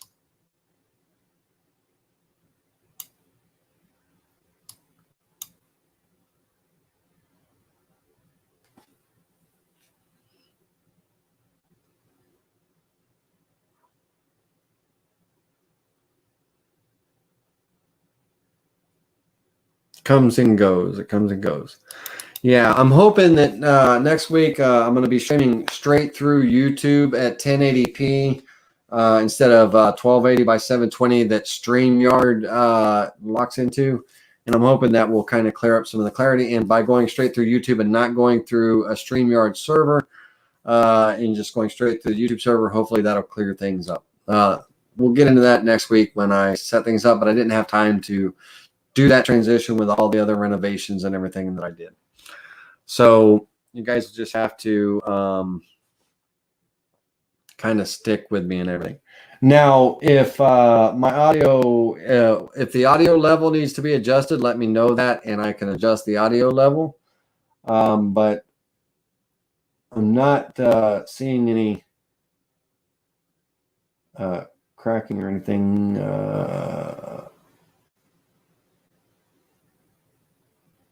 See a small amount of jumping when I'm not talking, but all right. So let's look at this image real quick. Let's get back to on track. Thanks, guys, for letting me know. Has a lot of popping. Okay. So is it just the audio has a lot of popping that's coming and going? Because we can here. Let's try something here. Let's take a 2-second minute thing here.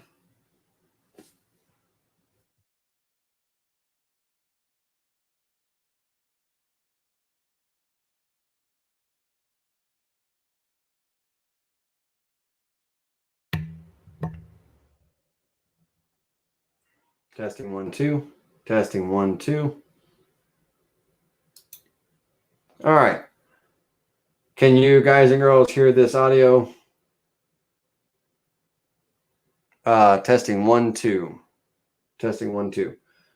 Let me know about this audio difference. So I just changed microphones. Got 2 microphones that I can work from. Let me know if this is better for you. All right.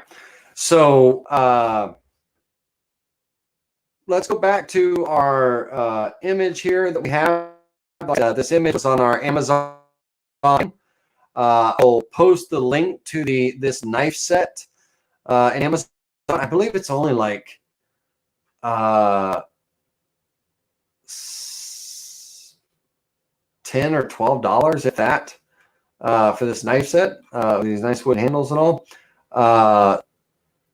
But I borrowed this image because I needed to be able to kind of get some vector outlines to help me get my drawer apart, you know? So what I did was I brought the image in, and in our trace bitmap tool, right? In the trace bitmap tool, I came in here on this image. Let's turn the fading off. I'm not tracing this image to carve, right? I'm not creating a.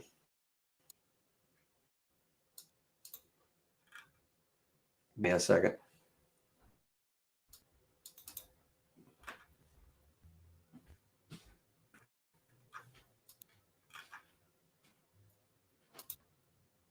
Stand by, girls and boys. All right, select trace bitmap. All right.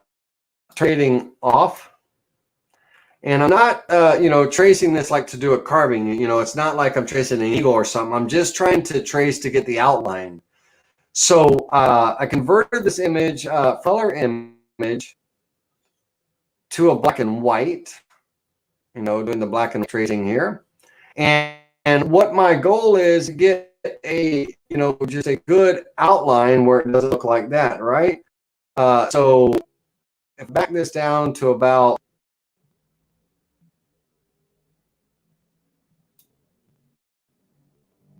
91 right there, I get a decent outline of my parts. Now I'm only using 3 of the 4 knives. Unfortunately, our carousel isn't big enough for all 4 pieces, right? That the spreader or the slicer that can sit on the top, right? But it's not going in the drawer.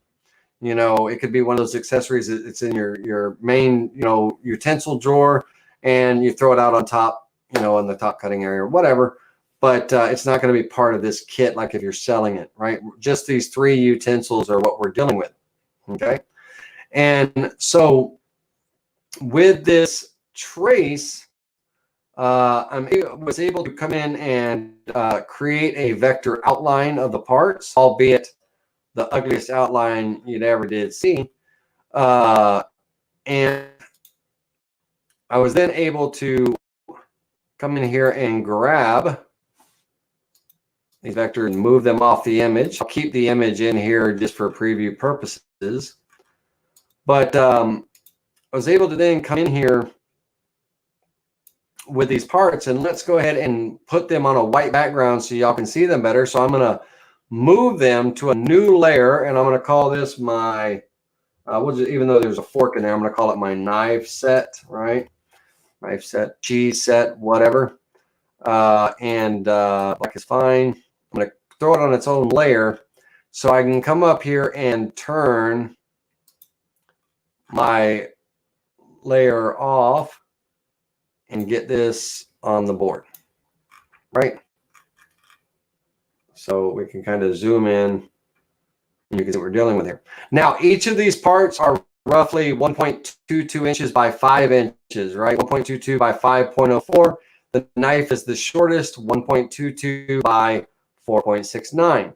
So what do you think I'm going to do next? I'm going to come in here and ungroup these. And I'm going to get rid of the vectors that I don't need. Okay. And I'm going to get rid of this knife altogether and its measurements.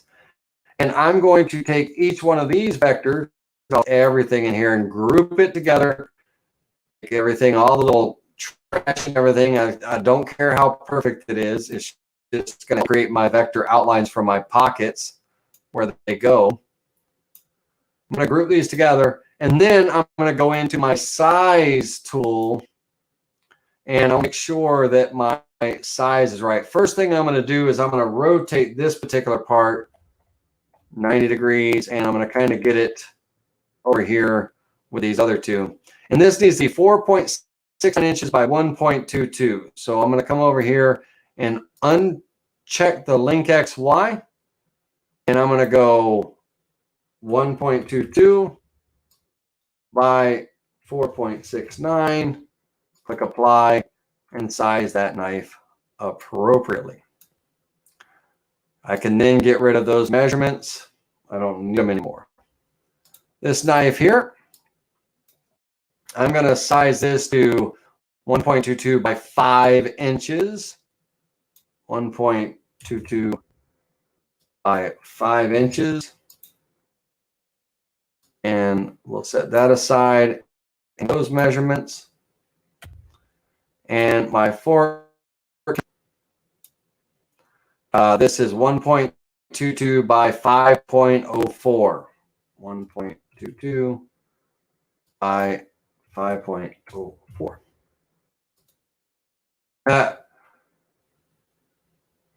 Hold on a minute. Control Z.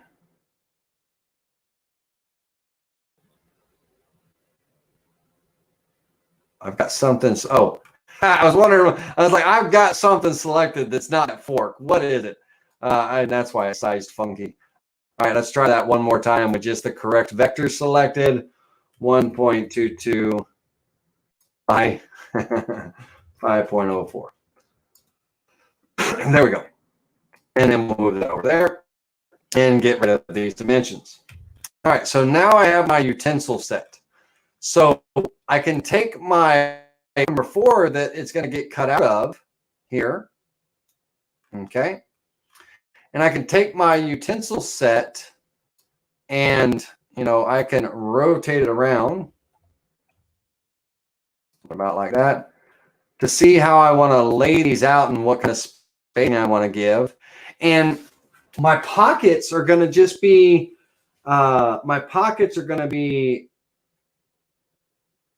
nope, still poor. All right. I have right now no control over that audio, guys, unfortunately, because I'm on a whole different mic. And so I'm not sure what it is. It could be StreamYard screwing with me or what. But let's try to get through it. We're almost there. And see if we can make it through. All right, we're almost there. I promise you. Each one of these parts are going to be offset by, I'm going to have about a 1/4 inch clearance around them. And I need to go outward, not inward. Okay, to create the little pocket that the knife is in. And we can actually go smaller than a 1/4. They don't need to be, you see how big a 1/4 inch pocket is to that knife. It's going to be wobbling around. So let's actually do 1/8. Let's cut that in half. There we go. That's better. All right. This one here, let's offset that outward by 1/8. And this one here, offset that one outward by 1/8. Okay, so these outside vectors are crummy. I'm not using them to cut my pockets and stuff, ladies and gentlemen. I'm just using them to get the layout and everything, because there's a lot of cleanup and everything there. I'll show you what I'm going to do to get my vectors cut out. But what I want to do now is I'm going to group each utensil with its pocket for a moment, so that I can kind of create some spacing, if you will, and see how I want these things to lay out. And to help me out here, so I'm not doing it at an angle, I'm going to rotate these guys kind of in a straight fashion so I can look at them like this. And first thing I want is I want all 3 of these to be the same height. I'm going to align all 3 of them up and down somewhat, so they're kind of, centered. And remember, the knife is shorter than the rest. Figure out which way I want to lay them out. I might want the spreader on one side, the knife on another fork, but I want the spreader in the middle since it's the longest part. In the middle of my area here is the longest part. All right, let's go ahead and let's move me up over here for a minute so you guys can go see all this in the bottom corner because the screen's so big. All right, so now I just want to go ahead and start kind of spacing these out a little bit, my pockets. I don't need a whole lot of room. And one thing, freehand spacing these is fine, but one thing that's really going to help me is if I get a rectangle here, let's draw a rectangle.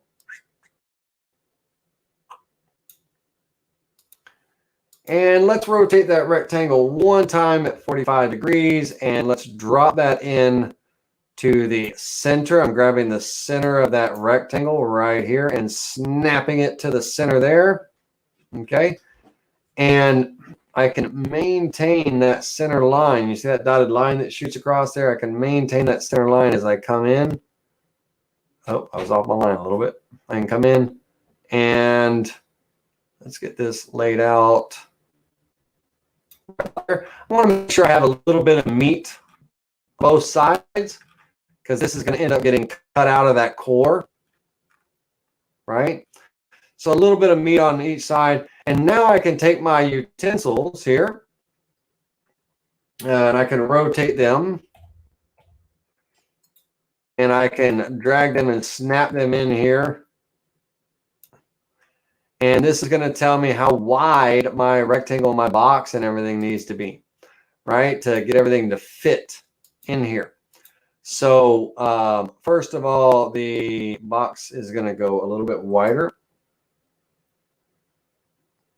Okay, a little bit wider. My spacing here, this guy is going to move inward a bit. This guy is going to move inward a bit. A lot of spacing in between them, but I do want some meat there. And then all 3 of these are going to move in. And I'll center them up here in a minute. They're going to move in, and let's get them from here to here. I want to select these. I'm going to rotate these back straight upright so I can see what I'm doing here. And I want to align these 3 guys right here. And I really want to center them in this rectangle and create some equal distance spacing. So I'm going to select them first. going to select this last. I'm going to go to my alignment tool, and I'm going to space them equal distance in my box here. All right. And then I also want to kind of center them somewhat. And then what I'd like to do is take these 3 parts and move them up a little closer to the top of the box. Not much. Right there. Got my spacing and everything where my pockets are out. And now I'm going to rotate this back. I'm hitting the number 9 key on the keyboard to rotate this back, that 45 degrees. And I'm going to get, make sure that, my center of my box is, center of my part here. I traveled too far back. I'm hovering the mouse over this angle so that I can wake up that angle, that center angle again.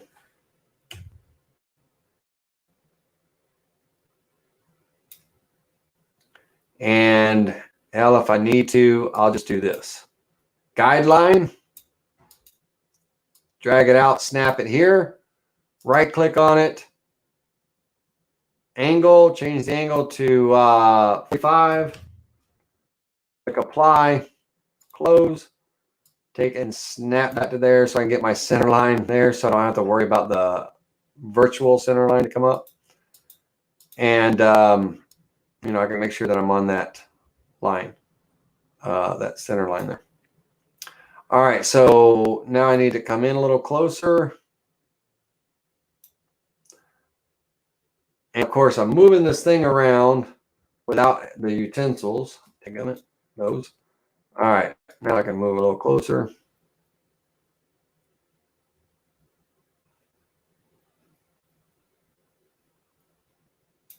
Okay.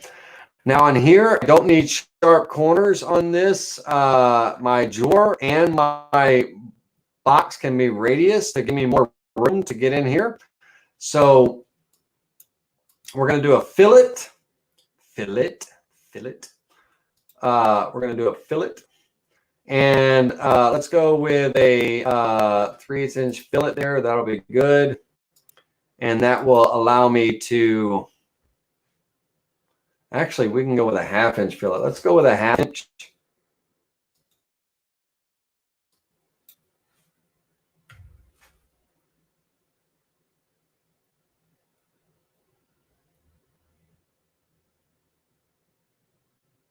Now it's getting bad.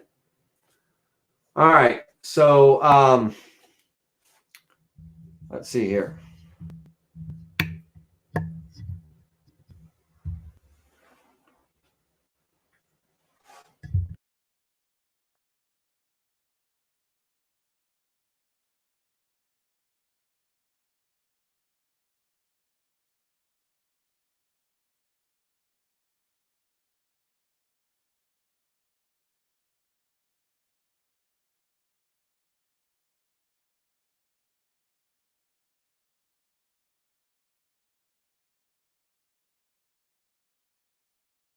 Testing 1, 2. All right, we'll go back to the original microphone and see, that. Okay. All right, so it sounds fine there. It's good here. So you guys just let me know. I'm just switching back and forth between microphones. Let me know which one you prefer. This is the first one I was originally on versus the second one that I switched to. Either one, let me know, first or second, which one you prefer, and we'll go from there. All right. So let's go with a 1/2 inch radius. I will get these details worked out, hopefully by switching over to the YouTube server. That will fix some things.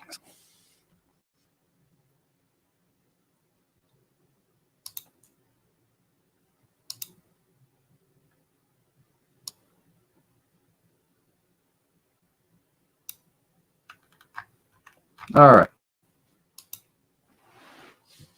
Okay.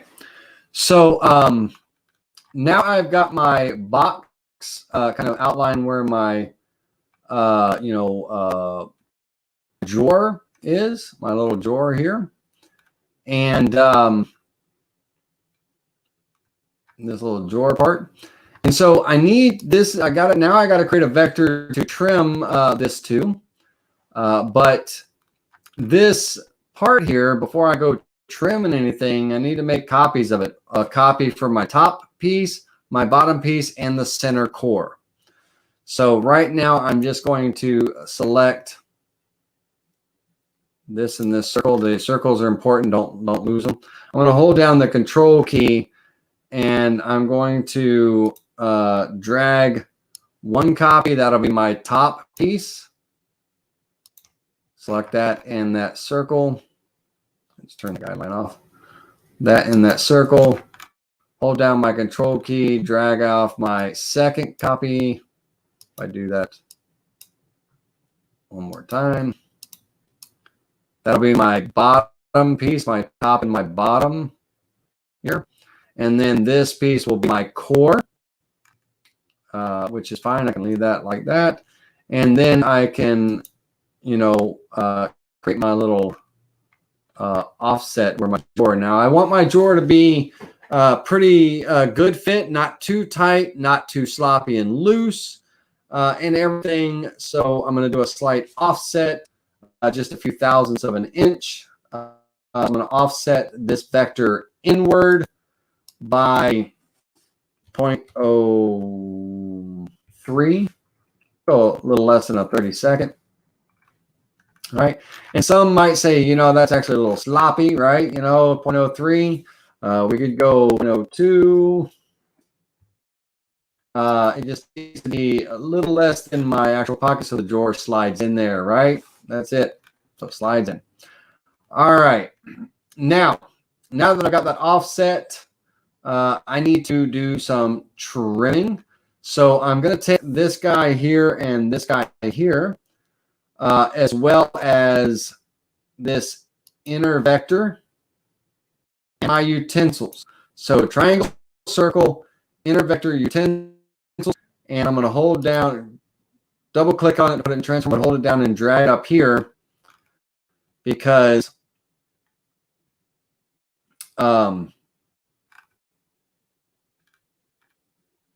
actually undo that. Undo.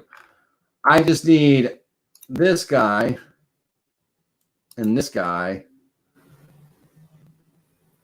and yeah, we'll do it that way. That's fine.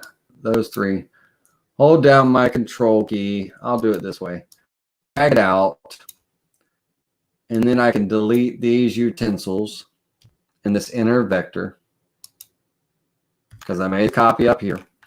And this vector up here literally is just going to be to make this drawer. So we're going to trim, delete this circle, doesn't need to be there. We're going to trim this vector away. All right, and this vector away. That's going to create the drawer. All right, so that's my drawer and my utensils. We can set that aside. Hopefully you guys are with me so far. And then this part is going to be my core, my 3/4 inch core. And we're going to trim this way to create that 3/4 inch core. I'm going to group this together with that circle so that circle stays in place. And I'm going to group, I'm not ready to do group these yet, but we'll group everything when it's all done. So that'll be that. Okay. And yeah, we're good here. So I've got my top and bottom piece, my core, and my drawer where the utensils. I've got to do some vector drawing to create my pocket cuts for this. But everything is here and ready for layout to carve. Now, let's start with the top. We'll work our way around. This top piece here is going to get a juice groove. I'm going to use a 3/8 inch radius ball nose bit, or a box core bit, sorry, about a 3/8 inch radius box core bit, and create a juice groove. And so what I want to do with this one is I want to offset a vector vector inward, about 3/8. Okay. All right. And that'll be my juice groove that's going to get cut around this. Okay. So this one is done. Now, this top piece, the hole gets drilled from the underside, right? And technically, this would be a two-sided project. If I wanted to carve this and just for this part, flip the piece over, just drill this little 3/8 inch hole. I'm not going to do that. That's a waste of time. I'm going to just drill a 3/8 inch hole. And where we're going to drill that 3/8 inch hole is from the edge. And it's going to get drilled on the bottom side because the dowel is going to go into that top piece from the bottom. All right. And then it's going to go through the second level and the third level. And it's going to go into the top piece of the bottom for part number 4. So on the back, we got to drill a hole. And where that hole, so we can measure when this part gets cut out, that hole is going to, from our center, and the center of my circle, give me the center of my circle, right there. You son of a gun. Hold on a second. This vector is killing me. Control Z. There we go. Escape. All right. From the center of my circle to the edge here, it's 3/8.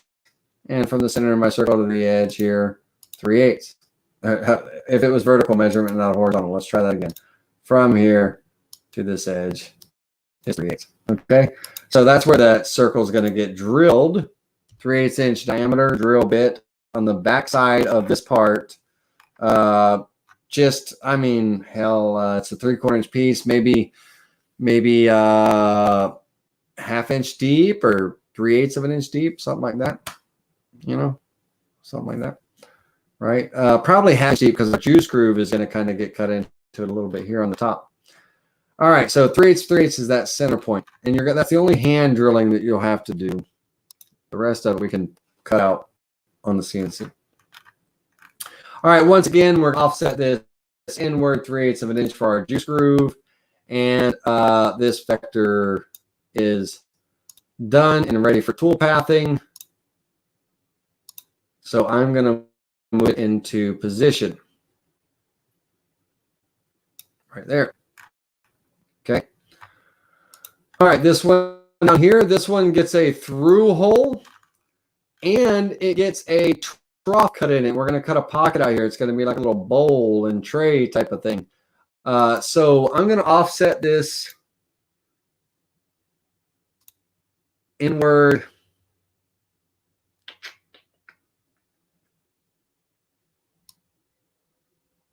3/8. Yeah, 3/8 is good. And on this one, I need to create a little bit of radiuses because my bowl and tray bit is going to come in here and cut some radiuses and stuff and all. Or end mill if you don't have a bowl and tray bit, right? Or an end mill if you don't have a bowl and tray bit. So what I'm going to do is I'm going to come in and draw a bigger circle. So we'll just use this circle here as an example. Let's offset that outward by, I don't know. Let's see what 1/2 inch is. Not inward, outward. Yeah. Yeah, that's good. All right. Like we just created, we're going to trim here, here, here, here, here, and here to create that little radius. And then our fillets, my bowl and tray bit is a 7/16 inch diameter, which is a weird size, but it is. So whatever size, bit that you're going to use to pocket this, 1/4 inch end mill, use the radius, 1/2 inch or 1/8 inch and all. Let's pretend just for this that we're using a 1/4 inch end mill, and I'm not doing any bowls. I'm just going to pocket it out. I'd like to use my bowl and tray bit. Let's pretend if I was doing that, my radius for that 1/4 inch end mill would be 1/8 of an inch, and I would come over here and I would radius these sharp points. Okay, I'd radius those corners.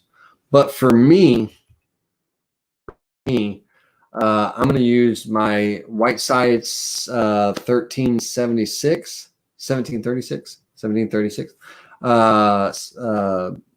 bowl and tray bit, available at digitaloidcarver.com. Just kidding. It is. But I'm going to use that bowl and tray bit to do the pocket here. So I need the radius of that. So the radius is, or the diameter is 7/16. And therefore, I'm going to equals, right, 0.4375. And I'm going to divide that by 2 and hit equals again. And 0.21875 is going to be my radius. So I'll come in here and radius this pocket. Oops. There we go. All right. So we'll go ahead and for now group that together, and this one is done. So it's ready to toolpath, and I can come in here and drop it into place on my board. All right, part number 3 is also going to get a tray cut into it. You could do a juice scoop tray. You can kind of mix and match, whatever you want. But it's also, for me, it's going to get a tray. So that is also going to be offset inward by 3/4 of an inch. 3/8 of an inch, sorry, not 3/4, ladies and gentlemen, 3/8 of an inch inward. Okay. I'm going to then take my circle here and offset it outward by 1/2 inch. And I'm going to take my scissors and trim away these lines. And once again, I'm going to use my fillet tool, and I'm going to fillet these corners. Whoa. Whoa.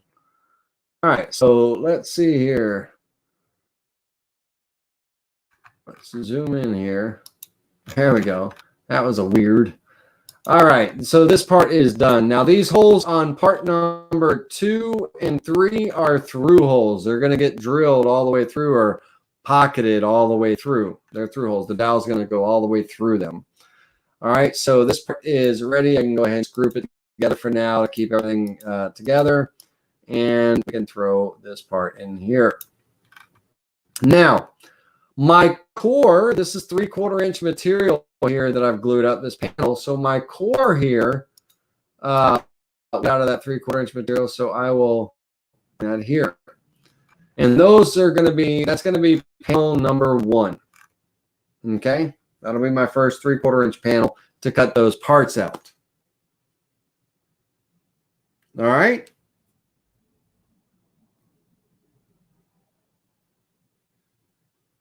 Okay. All right. And so that is sheet number 1, and that's going to be the layout for it.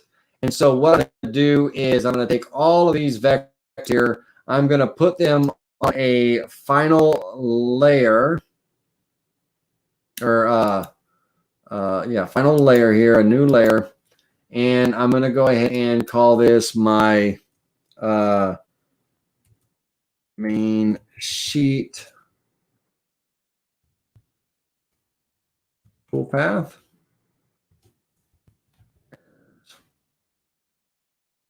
And just so I know that they're different than everything else, I'll paint them red. Click OK. And now I can come in and turn that layer off.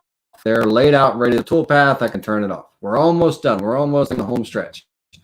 Now, let's take a quick moment and get our drawer laid out. And again, I'm going to hit my number 0 key to get it straightened up for us so we can kind of see it like this.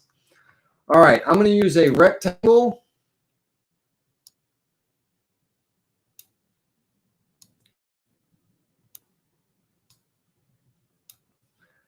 And I'm going to use an ellipse.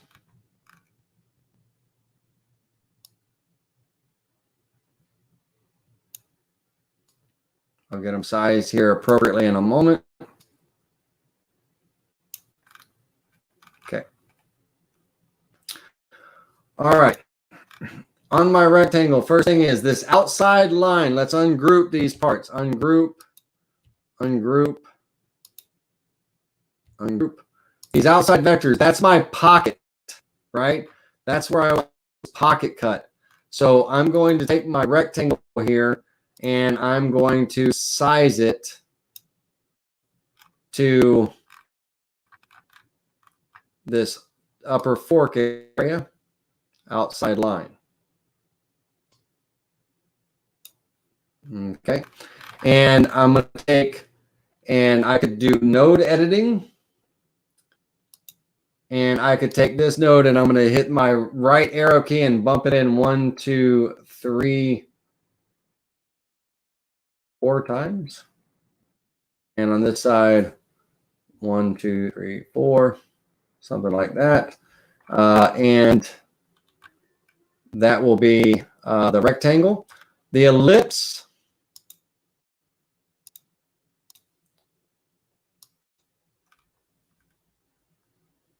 let's start on this one here. Let's get that ellipse kind of in position. And let's do a little bit of stretching and shaping.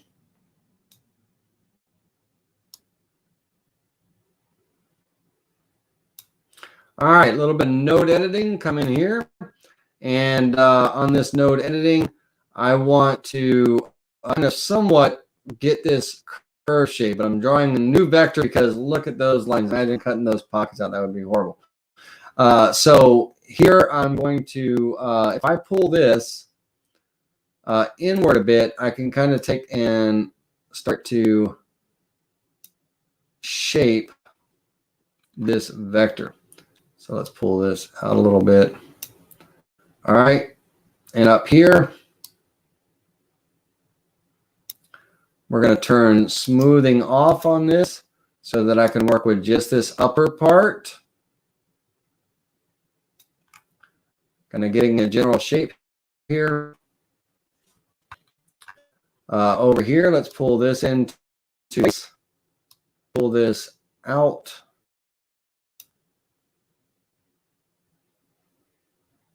All right. And I've got a general shape. Now, for the most part, all of these handles are the same size. They're 1.22 inches in diameter. The only thing that varies is the length. So necessarily don't need to repeat those steps that I just did 2 more times. I can take the one vector that I just created and I can hold down, let's get out of node editing mode. I can double click on it, hold down my control key, and I can kind of drag over 2 more copies and then adjust those lightly as they need to be adjusted, you know, where or if they need to be adjusted and things. I don't have to kind of reinvent the wheel. Now that I have my general outline for the fork here, I'm going to go ahead and delete the rough outline. Don't need it. I just want the fork in here and these 2 vectors. Okay.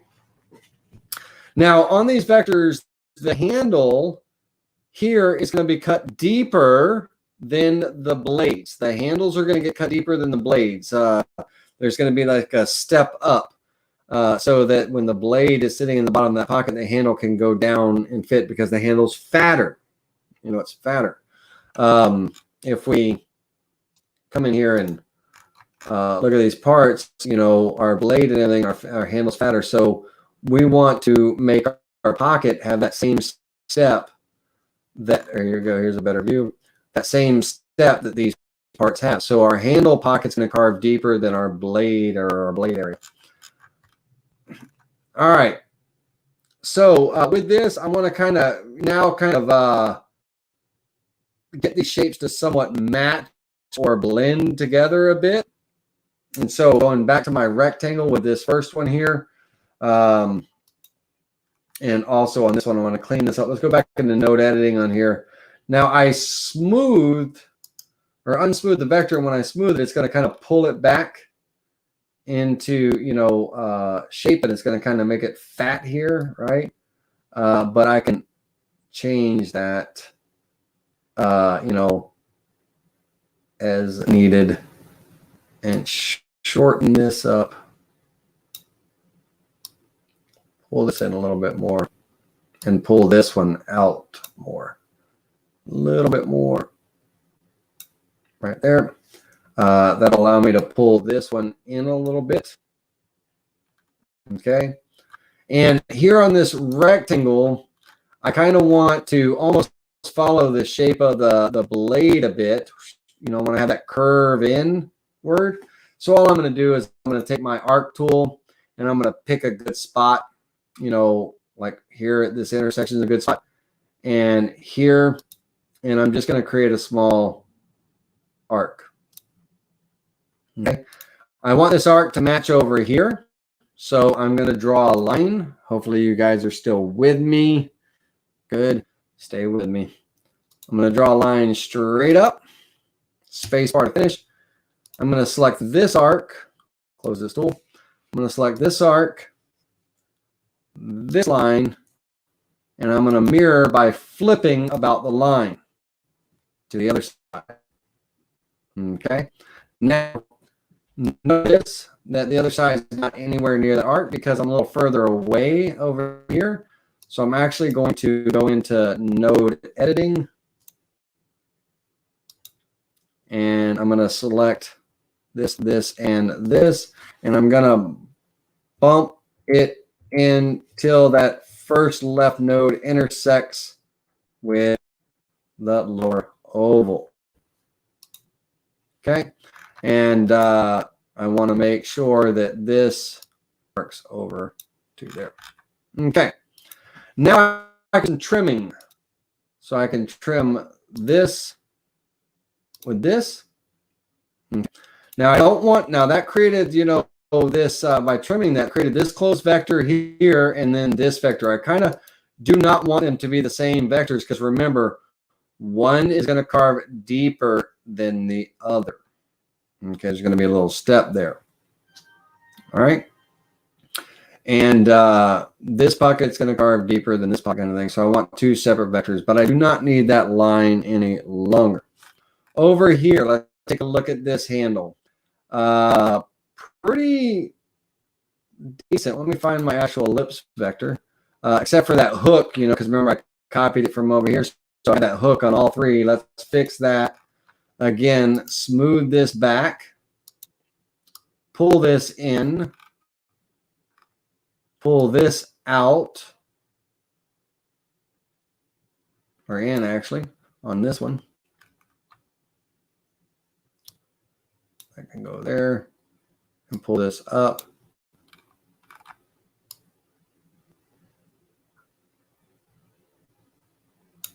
Looking good. Okay. So that looks fine for the cheese handle. All right. So now that I've gotten that, I can get rid of the bad vector. Delete that out. Right. So I just have these two vectors. I got some trash out here. Let's clean those up too. I don't want those accidentally getting carved or something. Oh, they're in the nice. We're going to delete those in a moment. We don't need them after we're done with those vectors here. All right. Once again, let's go ahead and size this approach. Life, you know, is not exactly straight in everything here. So it's kind of a little bit of a crookedness. So what I'm going to do is I'm going to select that. Knife, the oval, and that's it.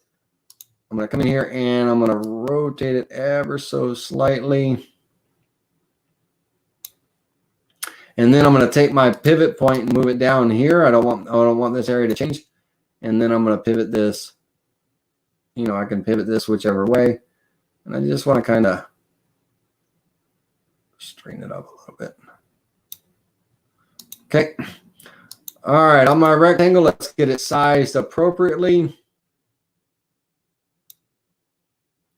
Okay. It can, you know, a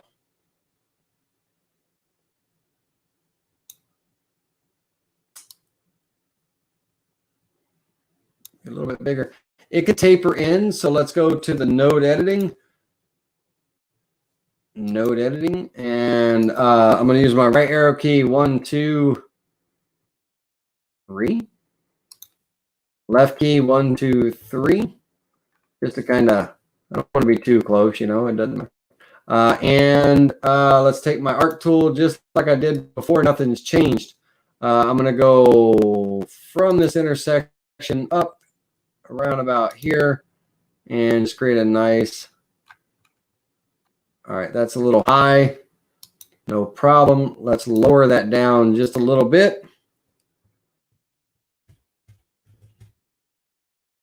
Get my gapping there. That's good. All right, let's do a little trimming. All right, draw my line of mirror. Straight up. Close the tool. Rinse and repeat, guys. Lots of rinse and repeat, a lot of this. Mirror, flipping about the line. Okay, over here. That looks good. That looks fine. We'll do some trimming now. Trim. Where did my rectangle go? It went bye-bye. Let's undo that. My line is not intersecting there. So I need to make it. What about over here? Nope. New. There we go. All right, now I can trim. Bet your bottom dollar I can trim now. All right, trim. Down here we can trim.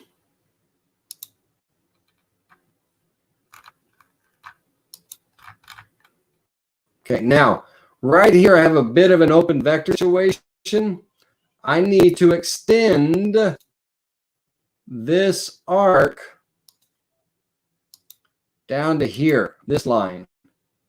Because when I trim this, I need it to close off that vector. And I need these 2 points, like this one's inside the oval, that's good. This one is just outside of it. So I'm going to go into node editing, and I'm actually going to just kind of bump that in just a little bit. It isn't going to be, you know, it's hardly non-noticeable. All right. So there's my pocket number 2. Let's go ahead and get rid of this fork.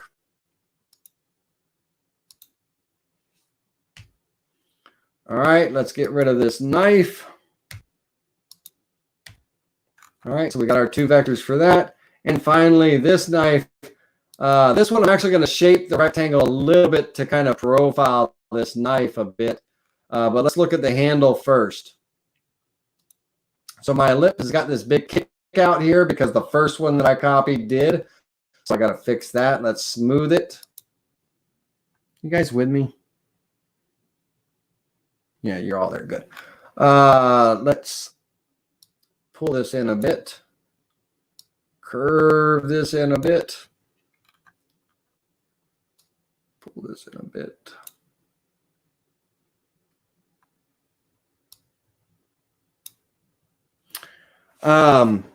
Why don't you put vectors on centerline and flip when done making the adjustments? Yeah, Big Daddy Fish, that's one way to do it. I could put it on the center line, I could flip center and all that stuff, but I'm just working with the part where it is, right? And if I need to flip a vector about a line, it's easy for me to snap a line to the center of one of my vectors and come up, and now I have a center line. It's just a little quicker that way, and then instead of trying to get everything perfectly aligned on the center so that I'm working on it, and then move it over for the center of each one of these, that kind of thing.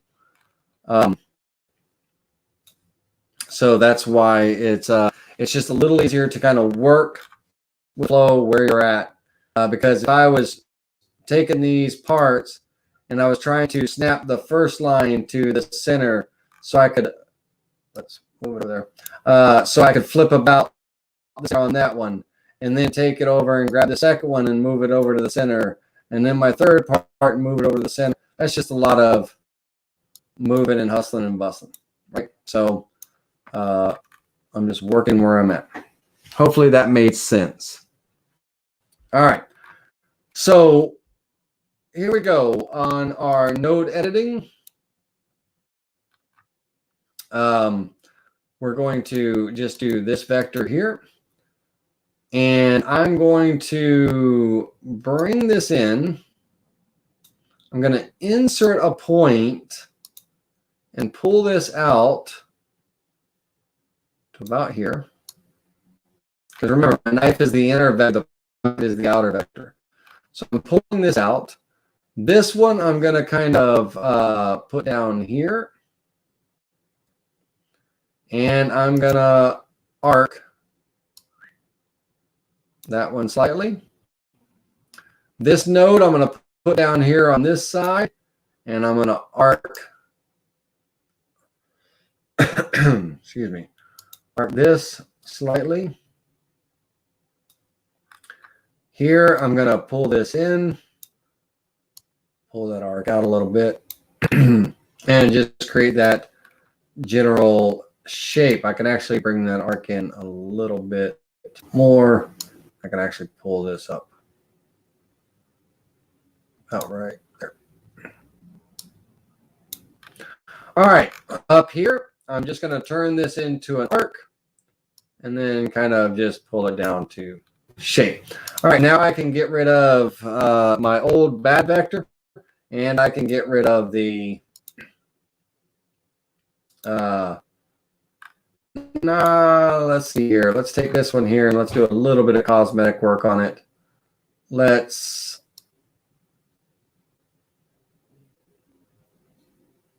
pull that in a little bit. There we go.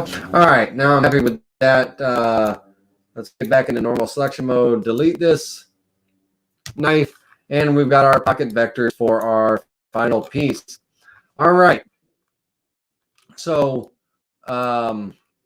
this I can orientate whichever way you want it to lay out on your board, right? You can orientate it whatever direction you want. I'm just going to go green, probably most likely, and drop this over here. All right, now this is also a 3/4 inch piece here. So now these parts are 1/8 inch, right? So I'm going to cut them out of separate material. But my ribs and everything, they're 3/4 inch material. So I'm going to nest them now. And before I nest them, I'm actually going to move this. I'm going to group it together so I don't screw it up. Group. And I'm going to move this out of the way. All right, let's select these, and these. Go to our nesting tool. I'm going to be using a 1/4 inch end mill to cut them out. I would like to have a clearance between them of, I don't know, 1/2 inch, 3/8 to 1/2 inch. And I want them to stay away from the border by at least 1/16 of an inch. They can rotate in 10-degree increments for best fit, you know, in that angle of 10 degrees. I do not want to mirror the parts for best fit. I do not want to allow parts inside of other parts. You can't do that. And I just want to start from the bottom left corner up. I want to preview this. Okay. And it's going to nest those parts based on my settings, you know, 1/2 inch cut apart, everything. And if I wanted to tighten that gap up, I could change this to 3/8. So first of all, I could reset preview, change that to 3/8 and preview. All right, that looks a little better. And click OK. Then I can take my knife handle piece and drop that somewhere. You know, kind of minimize my waste. And if I had other products that needed to be cut out of a 3/4 inch board, I'd have, you know, I could fill in those blanks and cut them at the same time as these parts getting cut out. So this is going to be sheet number 2, 3/4 inch sheet number 2, cutting out these parts, and it's ready for vector or tool pathing. So I'm going to move them to a new layer, and this will be sheet 2 vectors, toolpath vectors, toolpath vectors. Almost done, guys. We're going to wrap this up by 9:45. Here we go. 15 more minutes to go. All right. We'll click OK. We will turn that off. Okay. Now we have two other pieces to contend with. These two guys here, let's drop them on the board for a minute. And the top piece is going to get a little thumb hole so we can pull out our drawer and stuff.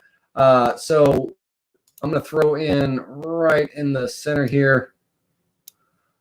Oh, probably about a 1-inch diameter circle. Yeah, that'll be good. And I'm going to take my scissors and trim. Okay. So on these top parts here, these 1/8 inch parts, these would be cut out of 1/8 inch thick material. And again, I got a lot of waste here, so I don't really need a 20 by 20. You know, I can just glue up whatever size panel that I need and everything. But if I do that, then I need to make sure that I know that I'm starting from the center of a 20 by 20. I would change my board size. I'd put these on another design. And it's very easy to do that. If I select both of these with that as well, and I copy them, I could literally come in to right click on my little icon at the bottom here and open up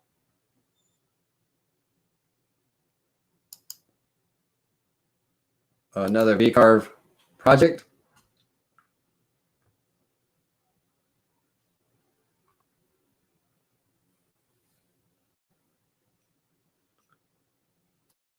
Drag it over here. I could create a new file. This would be 20 by 10. I don't need a 20 by 20. I go 20 by 10 or whatever. I could even make it thinner. Click OK. And then I could right click and paste those vectors in there. And then I could just align them center of the material. And then I could create the toolpaths on that job for those two 1/8 inch pieces. Now, they're 1/8 inch pieces, so I would want to change my job to reflect that 0.125. Right? So now I can create the toolpaths for that project. While we're in this one, I can create the toolpaths. Now, this one is going to be a flat board. There's not going to be any juice screws. There's not going to be any trays cut out of them. There's not going to be anything like that. So we're going to have our drill hole on the top piece and the core, but no drill hole needs to be in the bottom piece. That dowel is not going all the way through that bottom piece. There's no need for it to. So we can delete that vector out of there. So we have a drilling toolpath or a pocket toolpath. If you don't have a 3/8 inch router bit, it's a pocket toolpath. And I'll pocket this cutting down, cut all the way through my 1/8 inch material on this one. I'll use a 1/4 inch end mill. This will be my pivot point hole, 0.25 end mill. And I can calculate that.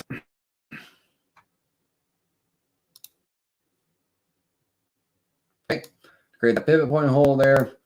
My top part and my bottom part is a profile tool. Cutting 0.125 with a 1/4 inch end mill.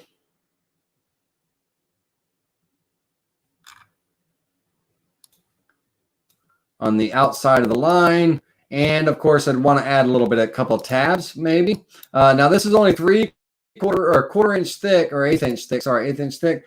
So my tabs only need to be a few thousandths of an inch. So I'll go a 32nd. Oops, sorry. This is a 1/4, and this is a 32nd. 0.03125. And let's edit the tabs.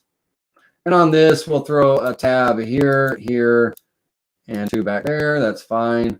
Here, here, and 2 back there. Close that tab window. And this is going to be our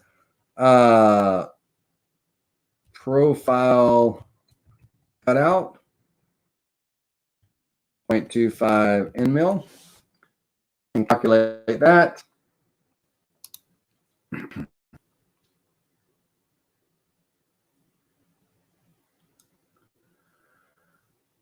This will be my top and bottom pieces that get glued to my core, which is cut out of the other sheet. So that takes care of those two parts and the tool path. Again, I'll give you vectors for all these. You guys will create the tool path based on your tools and all. Now we can save this file, save as, because it was a new project I created, remember? And let's call this documents.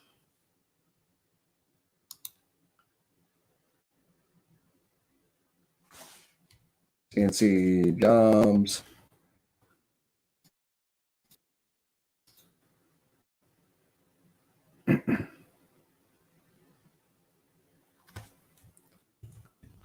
Cheese carousel. And this design is going to be my 1/8 inch. Let's do 0.125 sheet project. Sheet cheese caro. Come on now, hurry up, carousel project, and save that. That'll save design. And then these two toolpaths get cut out with the same bit, so I can save that as one file in my cheese carousel folder. This is going to be 0.125 sheet 10 by, well, actually I could just do this. 10 by 20 by 0.125 cheese carousel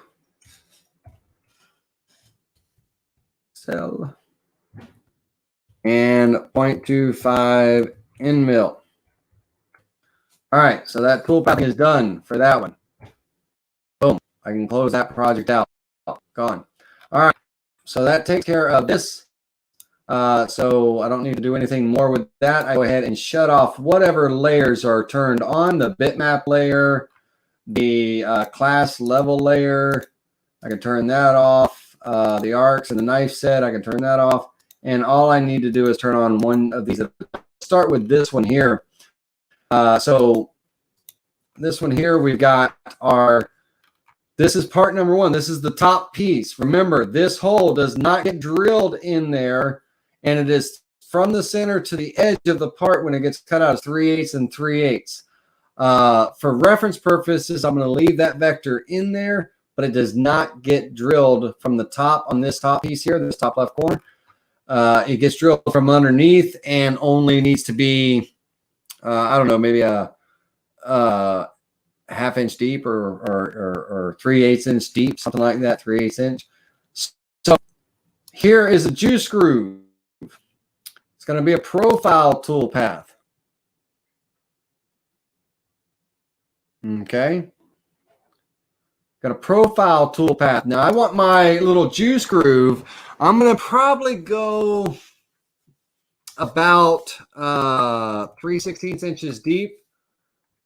And I'm going to be using a 3/8 box core bit. So 3/8 radius box core bit. Okay. And I'm going to cut on the line. And I'm going to calculate. This will be my top piece juice groove. You don't really have to name these, but it really helps. And 0.375 box core bit.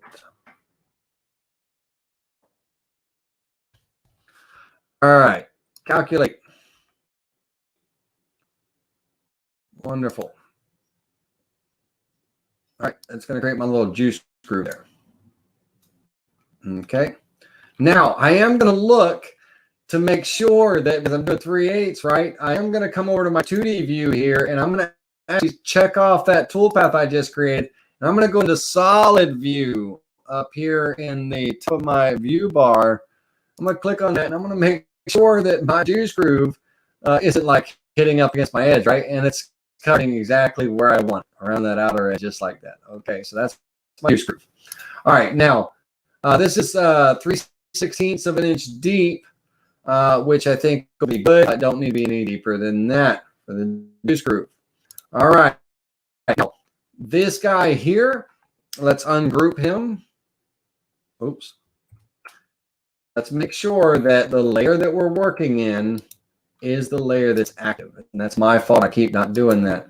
But one more time, we're going to ungroup. And I'm hitting the letter U, guys and girls. Letter U for ungroup on the keyboard shortcuts. And this guy here, I'm going to hit the letter U and ungroup that. And these two here are going to be, and let's turn off. We got another layer turned on. Let's turn off. All right, Control Z, bear with me a second. Let's undo what we just did. Control Z. Control Z. Need those grouped again. Come back in here, and what happens is when you have a layer, active that shouldn't be active at all, you get things turning on that you don't want turned on. You're like, where are all these vectors popping up at? And it screws things up. So one more time, with this layer active, now I can come in and I'm going to right click and ungroup onto that layer. This one, I'm going to right click and ungroup onto that layer. All right. Let's select this and this, and this is going to be a pocket toolpath. We're going to cut down. Now this is 3/4 inch thick material. I'm probably going to go a 1/2 inch with the pocket, 0.5 inches with the pocket. And I'm going to be using the white side 1370. I said 1376 earlier. 1370 bowl and tray bit. I don't need the end mill, so I can remove that. And I'm going to just raster it, pocket it out. And so this will be our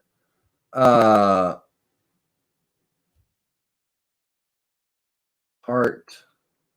I'm going to go levels 2 and 3 pockets. 0.4375 bowl and tray bit. Or here, let's do this. White side 1370 bowl and tray bit, and calculate that. All right, preview that toolpath.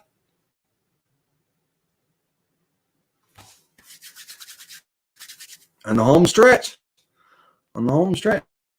If you cut in from some rare earth magnets, if you cut in magnets in the drawer, they will keep the tools from rattling around. Yes. Yep. So when we create the tool paths for those pocket cuts, that's a good idea. We can do some real, in the blade areas, we can do rare earth magnets. And great idea. Big Daddy Fish. Big Daddy. Great idea. All right. So we have our pockets here. And then we have our drilling tool paths. Now, on part 2 and 3 here, they get drilled all the way through, pocketed all the way through. So I'm creating a separate pocket from this one right here. This back is my core, and it only gets cut. I mean, well, technically, since I had the 1/8 inch piece on the bottom piece, I could technically drill that all the way through because the hole is going to be covered by the bottom panel.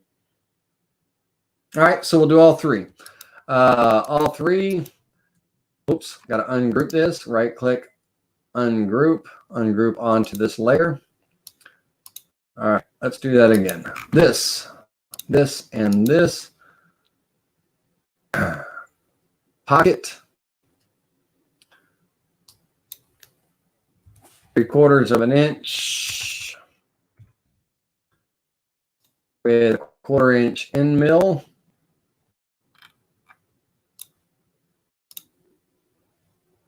Remove the bowl and tray bit. Don't need that in there. Offset's fine. And this will be my levels 2, 3, and 4. Pivot holes. And 0.25 in mill. All right, so we got that those holes pulled out. Good. And then last but not least, we have our profile cuts. Our profile cuts for these parts. And profile cut 3/4 of an inch deep. 1/4 inch end mill.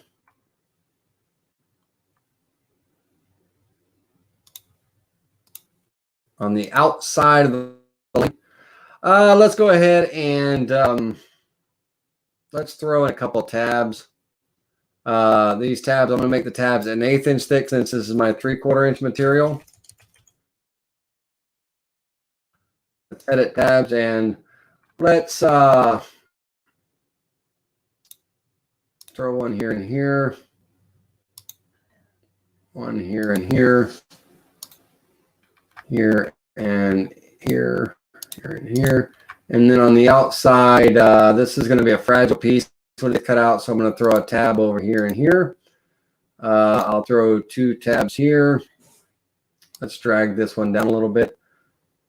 Throw a tab here and here, and here and here. All right. Now, on these vectors, I've got them kind of spread out kind of far and all. I'm actually going to take these and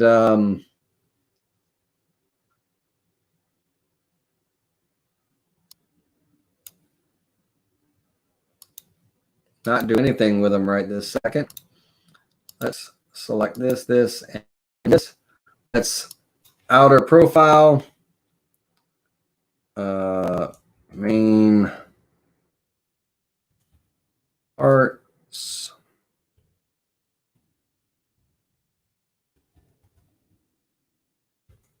.25 end mill.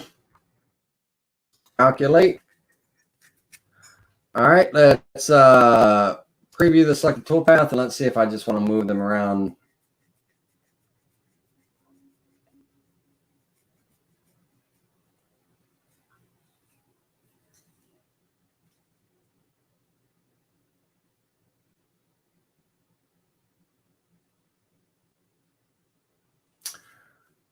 No, they're fun. They're good. Just leave them be. All right. The hardest part of the job is going to be the glue ups, gluing up the panels, man. Depending on how you want to glue it up and all to get the panels.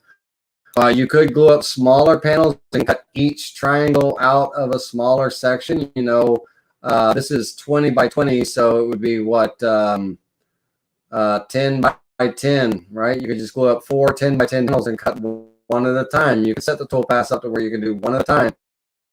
Or you could glue up one large panel to cut them all out, however you want to do. Hell, you could, if you were, you know, you could throw, if you were doing this out of plywood, which I wouldn't kind of recommend, but you could edge band it, right? You know, edge band the, you know, hide the edges and all, put a nice food safe finish on it and things, and you can do it out of plywood, right? If you on the cheap, right? But I'm going to prefer hardwood. I'm going to recommend hardwood or something. So there's our 4 parts. And remember, this part here on the back side gets a hole drilled, probably about 1/2 inch deep, whatever. Now we're gonna need a 3/8 inch dowel. Now, the one thing that I did not do on these tool paths is I did not give myself a slight bit of allowance. I want these parts to be able to rotate on the dowel, right? And I have a choice. I could sand the dowel down and just sand it, just sand it down a little bit so I get a nice, loose fit. Or when I'm pocketing these out, I can put an allowance, a pocket allowance to make it just a little bit bigger.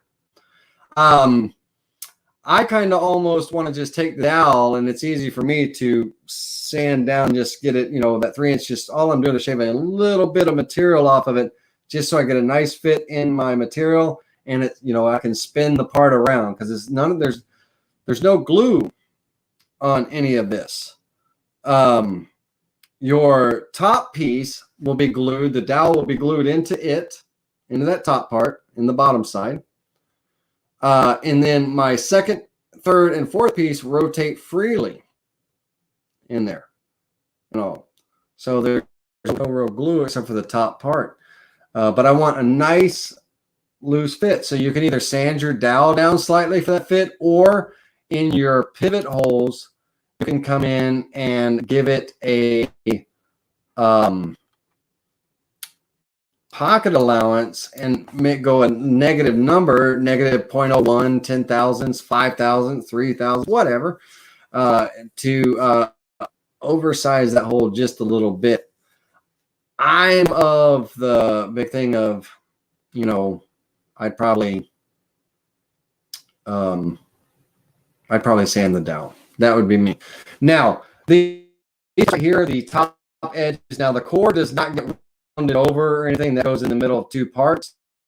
But on this part here, you could, if you wanted to, you could do a little 1/8 inch round over on the edges to soften those edges things on these parts. Let me show you what that would look like. We would select this vector, and this vector, these three. This part wouldn't get it. This part where you would round over after it was all glued together kind of thing. But we would go profile toolpath. That's my 9:45 deadline. All right, we're almost there. Going to be a 1/4 inch cut depth. We're going to use the 2050 round over. We're going to step over. We're going to cut on the outside line, but we're going to go a negative 0.25, step over 0.25. And we're going to calculate that. And let's see if 0.25 was too much of a step over for my part. I don't think it was. I think that's exactly right. Preview that toolpath. And yep, 0.25 was too far of a step over. It was right on the pass step, but too far of a step over. So it needs to be an 1/8 inch step over, Laney. So let's do that one more time. 1/8 inch step over. Goofball. And reset this and all the visible toolpaths, all toolpaths. So quick go through juice groove, pockets.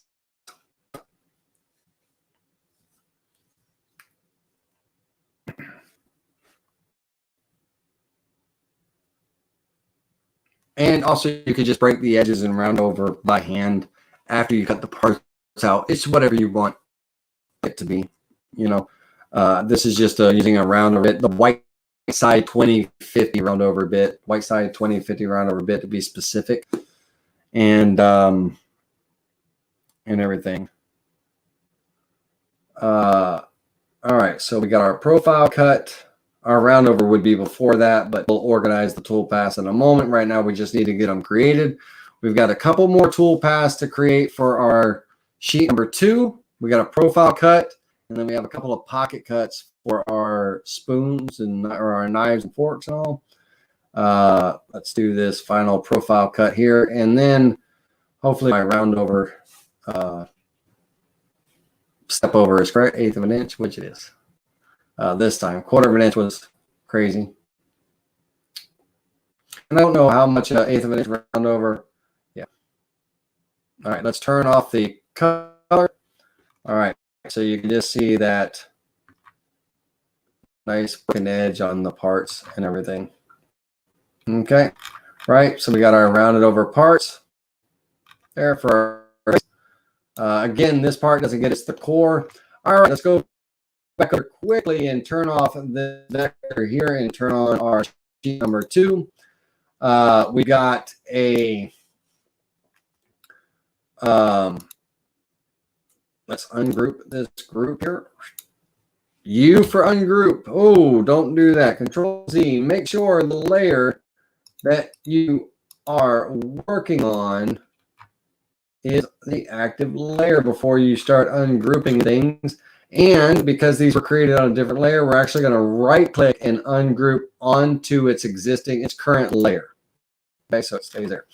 All right, let's select all of these vectors here and here. Now on these guys here, I don't know if I'm going to add tabs.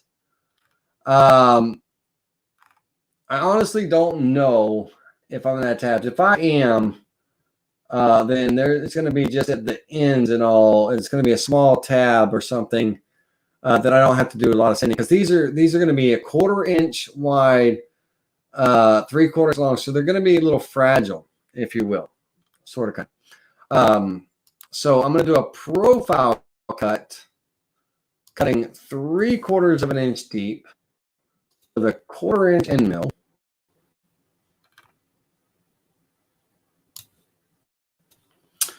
On the outside of the line and on the tabs,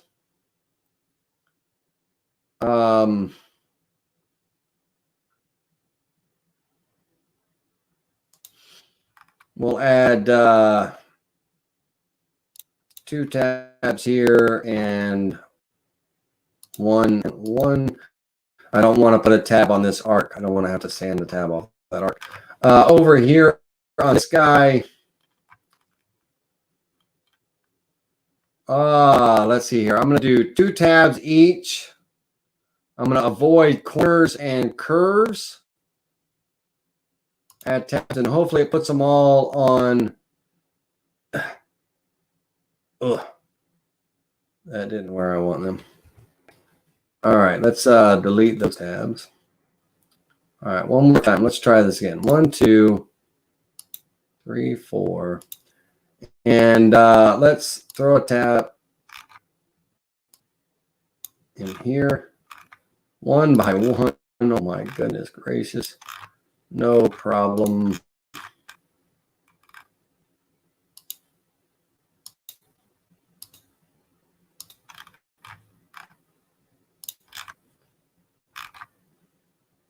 One by one.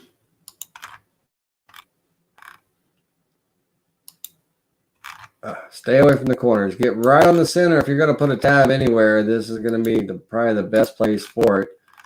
And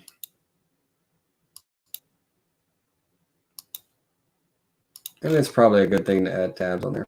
All right, let's go ahead and calculate this toolpath. This is going to be our, I'm going to call this our riser strips, because they're going to get glued together.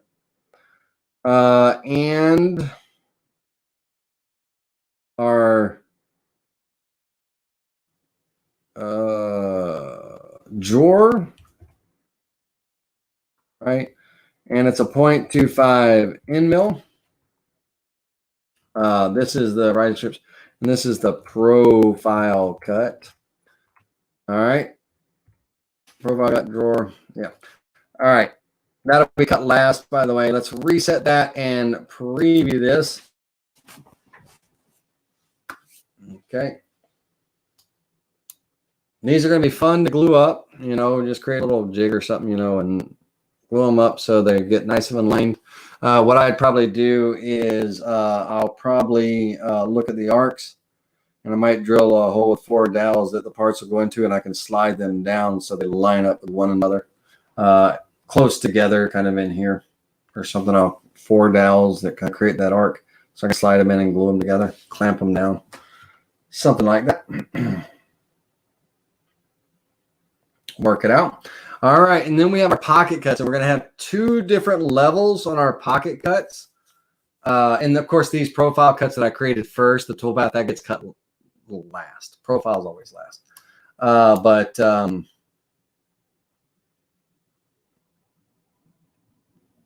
And after that one, we got one more up here. There we go. And if you don't want the CNC, you want to optimize your time. You don't want the CNC jumping around from one place to another. You can select your vectors in a certain order. And then when you're creating the toolpath, you can actually come down to the advanced options order, and you could say the vector selection order. You could check that box, and it'll carve in the order you selected them, right? So that way it's not jumping from this one to that one to this one to that one, and we're optimizing, minimizing some run time, right? All right, let's go ahead and pocket out. Final tool pass here. All right, so these guys, blades, the blade areas.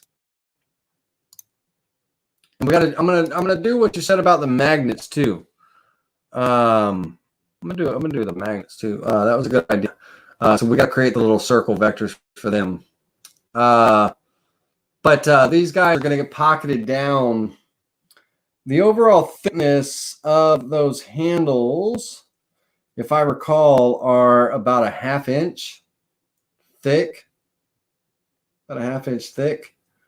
They're either a 1/2 inch or 3/4. They're about 3/4 because they're flattened on the top and the bottom, so they're about 3/4. So in the middle, imagine if my handle was sitting down in the bottom of the pocket, my blade is up in the center of that handle. My pocket here is going to get cut 3/8 inch shallower, if you will, than my pocket or something like that. We'll figure it out. Let's get it here. Let's do the handle pockets first. So let's select these and let's cut these down. Let's go a 1/2 inch. This is important because these have to sit down in the drawer because the core, this piece is only 3/4 of an inch thick. They've got to sit down in there. So I don't think the handles are 3/4. I'm going to go, let's go 9/16. So 0.5625. Let's get a decimal in there. That would be great. 9/16 is good. 1/4 inch in mill. These are our utensil.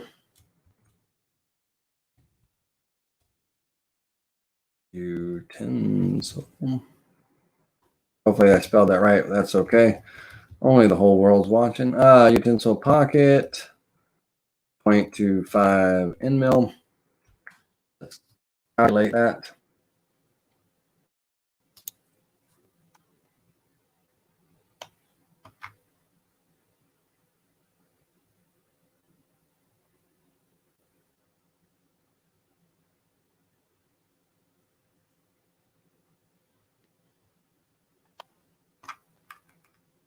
Okay, now on that 9/16, let's say that was my overall thickness of my handles, and again I got to go measure a handle, but the blade and the tang and all that's in the handle is right at the center of it, pretty much right at the center. So that 9/16 divided by 2. Is going to be where the center of my blade is, but my blade, the blade metal has some thickness to it, right? So we want to be just a little light of that. I don't be dead center with my pocket. I want to be a little lower than dead center, so because the blade has some thickness to it. I'd probably say they're, I don't know. I'm not even going to try to gauge them, but we'll guess it here. And you guys will just when your knives and stuff first and do some measurements, right? Dimensions and measurements. And let's go in here and let's create these vectors here, and it's going to be our pocket. All right, so 9/16, we're going to divide that by 2.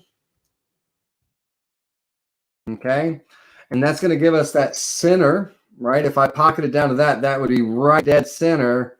Now I want to go a little bit deeper, right? So we're at 0.28125 here. So I'm going to go probably a 0.32, 0.32, maybe 0.3535.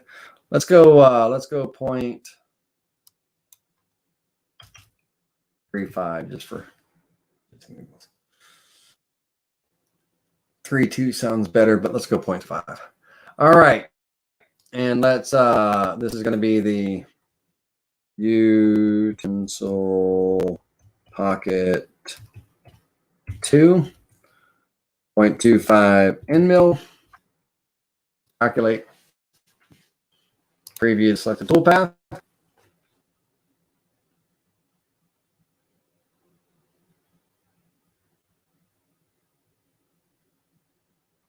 Okay, let's kind of zoom in and inspect our work there. All right, so that looks good, not bad. All right, now the magnets. So someone said, hey, you know, if you put one of those little miniature, you know, magnets in there, you know, your metal, your blade, you know, stick to it, and then they won't wobble around or fall out or anything like that. And that was a great idea, right? I never thought about that. It's a good idea.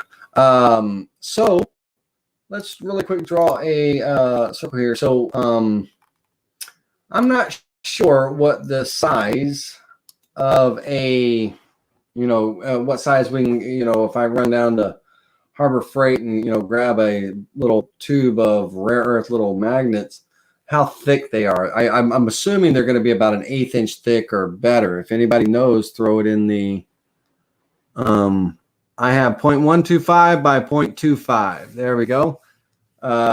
So we're going to go 0.25 diameter. Okay, and an 1/8 inch deep. Thank you for jumping in on that. And of course, you know, try to do our best to, you know, get it lined up, right? And I'm just going to hold down my control key and drag that over and just pick a spot, kind of keep that in line, and of course, oops,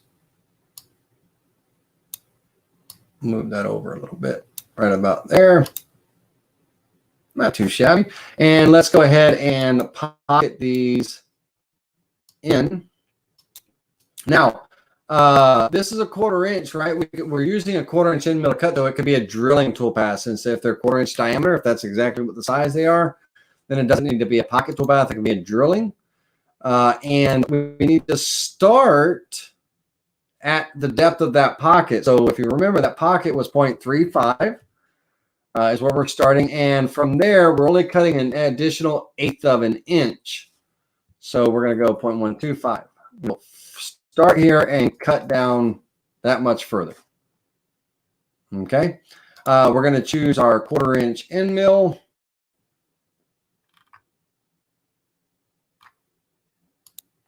And of course, you get stuff first. Don't necessarily really, I mean, I'm only carving an 1/8 inch deep. I don't necessarily need pecking on this. If it was a deeper hole, then yes, but I don't necessarily need pecking on this one because it's only 1/8 inch cut. So we're just going to, this is going to be, we'll call it the magnet holes or magnet pockets. They're not holes, they're pockets. And 0.25 end mill. And calculate, preview, and there would be our little magnet holes. And all in all, guys, here's the assembly. Of course, we would glue all of our ribs together, you know, the appropriate sizes, and attach them to, you know, get them cut down to the appropriate size, and then attach them to level 2, 3, and 1. 1 is the tallest, 2 is the next, 3 is the next. Fourth doesn't get one. The fourth gets that core and the 2 top piece and bottom piece. And it's a nice little project. Now I'll clean this project up, both files, the 1/8 inch file and this file here. Organize the layers a little bit better, get rid of some of the duplicate layers of the project that I created as a test up here and all. And I'll provide a vector file for you. And I'll see if any of you are rocking 10.5, I can save the VCard profile. If you have desktop, it doesn't help, but I'll save the VCard Pro and the DXF files, and they'll be in the description of the video. So let's come back to me. All right, guys, it's been a long night, right? A lot of listening and a lot of that. We winded down about lost half of you about halfway through, so that's fine. You know, I understand in long classes. This was a bit of a project here, and I created all the vectors and everything, and I just wanted to say, okay, you do this, cut this out, you create your, you glue everything up, and I just want to kind of tell you, here it is, this and that, and I could have literally made this a 20-minute class. But I'd already drawn everything, so you wouldn't have learned about drawing or laying out the lines for the rotation, none of that stuff. So that's what extends out is the detail, and hopefully you enjoy the detail. If some of you, would like, I'm going to start making shorter videos too, to where, all right, here it is. Here's how you create the toolpath for it, that type of thing. But it doesn't. I feel that if I give it to you, which I'm going to give you these because you just took a class with me. But if I give it to you and just give you a little bit of information, then it's on you to figure it out. And many of you are seasoned carvers, and that's fine. I got that. That's no big deal. Some are new. So I'm kind of, trying to cater to both. But hopefully you don't mind sticking with me these late nights and things. I know it's exhausting listening to my voice for 3 hours straight, but I do it. And it was 3 hours. We started at 7:15. It's 10:15 now. I appreciate your time. I will see glue will hold them in. You guys are having your conversation there. I didn't get a chance to go through and see the questions and stuff and all. And if I do, I'll go through the chat and I'll watch the questions, and I will reply the answers into the comment section of this video. If I missed any of your questions that I didn't answer, but I was trying to just get through it because I knew it was going to be a long one. All right, everybody. Thanks for your time. Y'all have a wonderful night. And until next time, I'll see you soon. Next week, hopefully we'll have better audio, video, and everything with a new streaming platform. And I'm really looking forward to that. All right, everybody. See ya.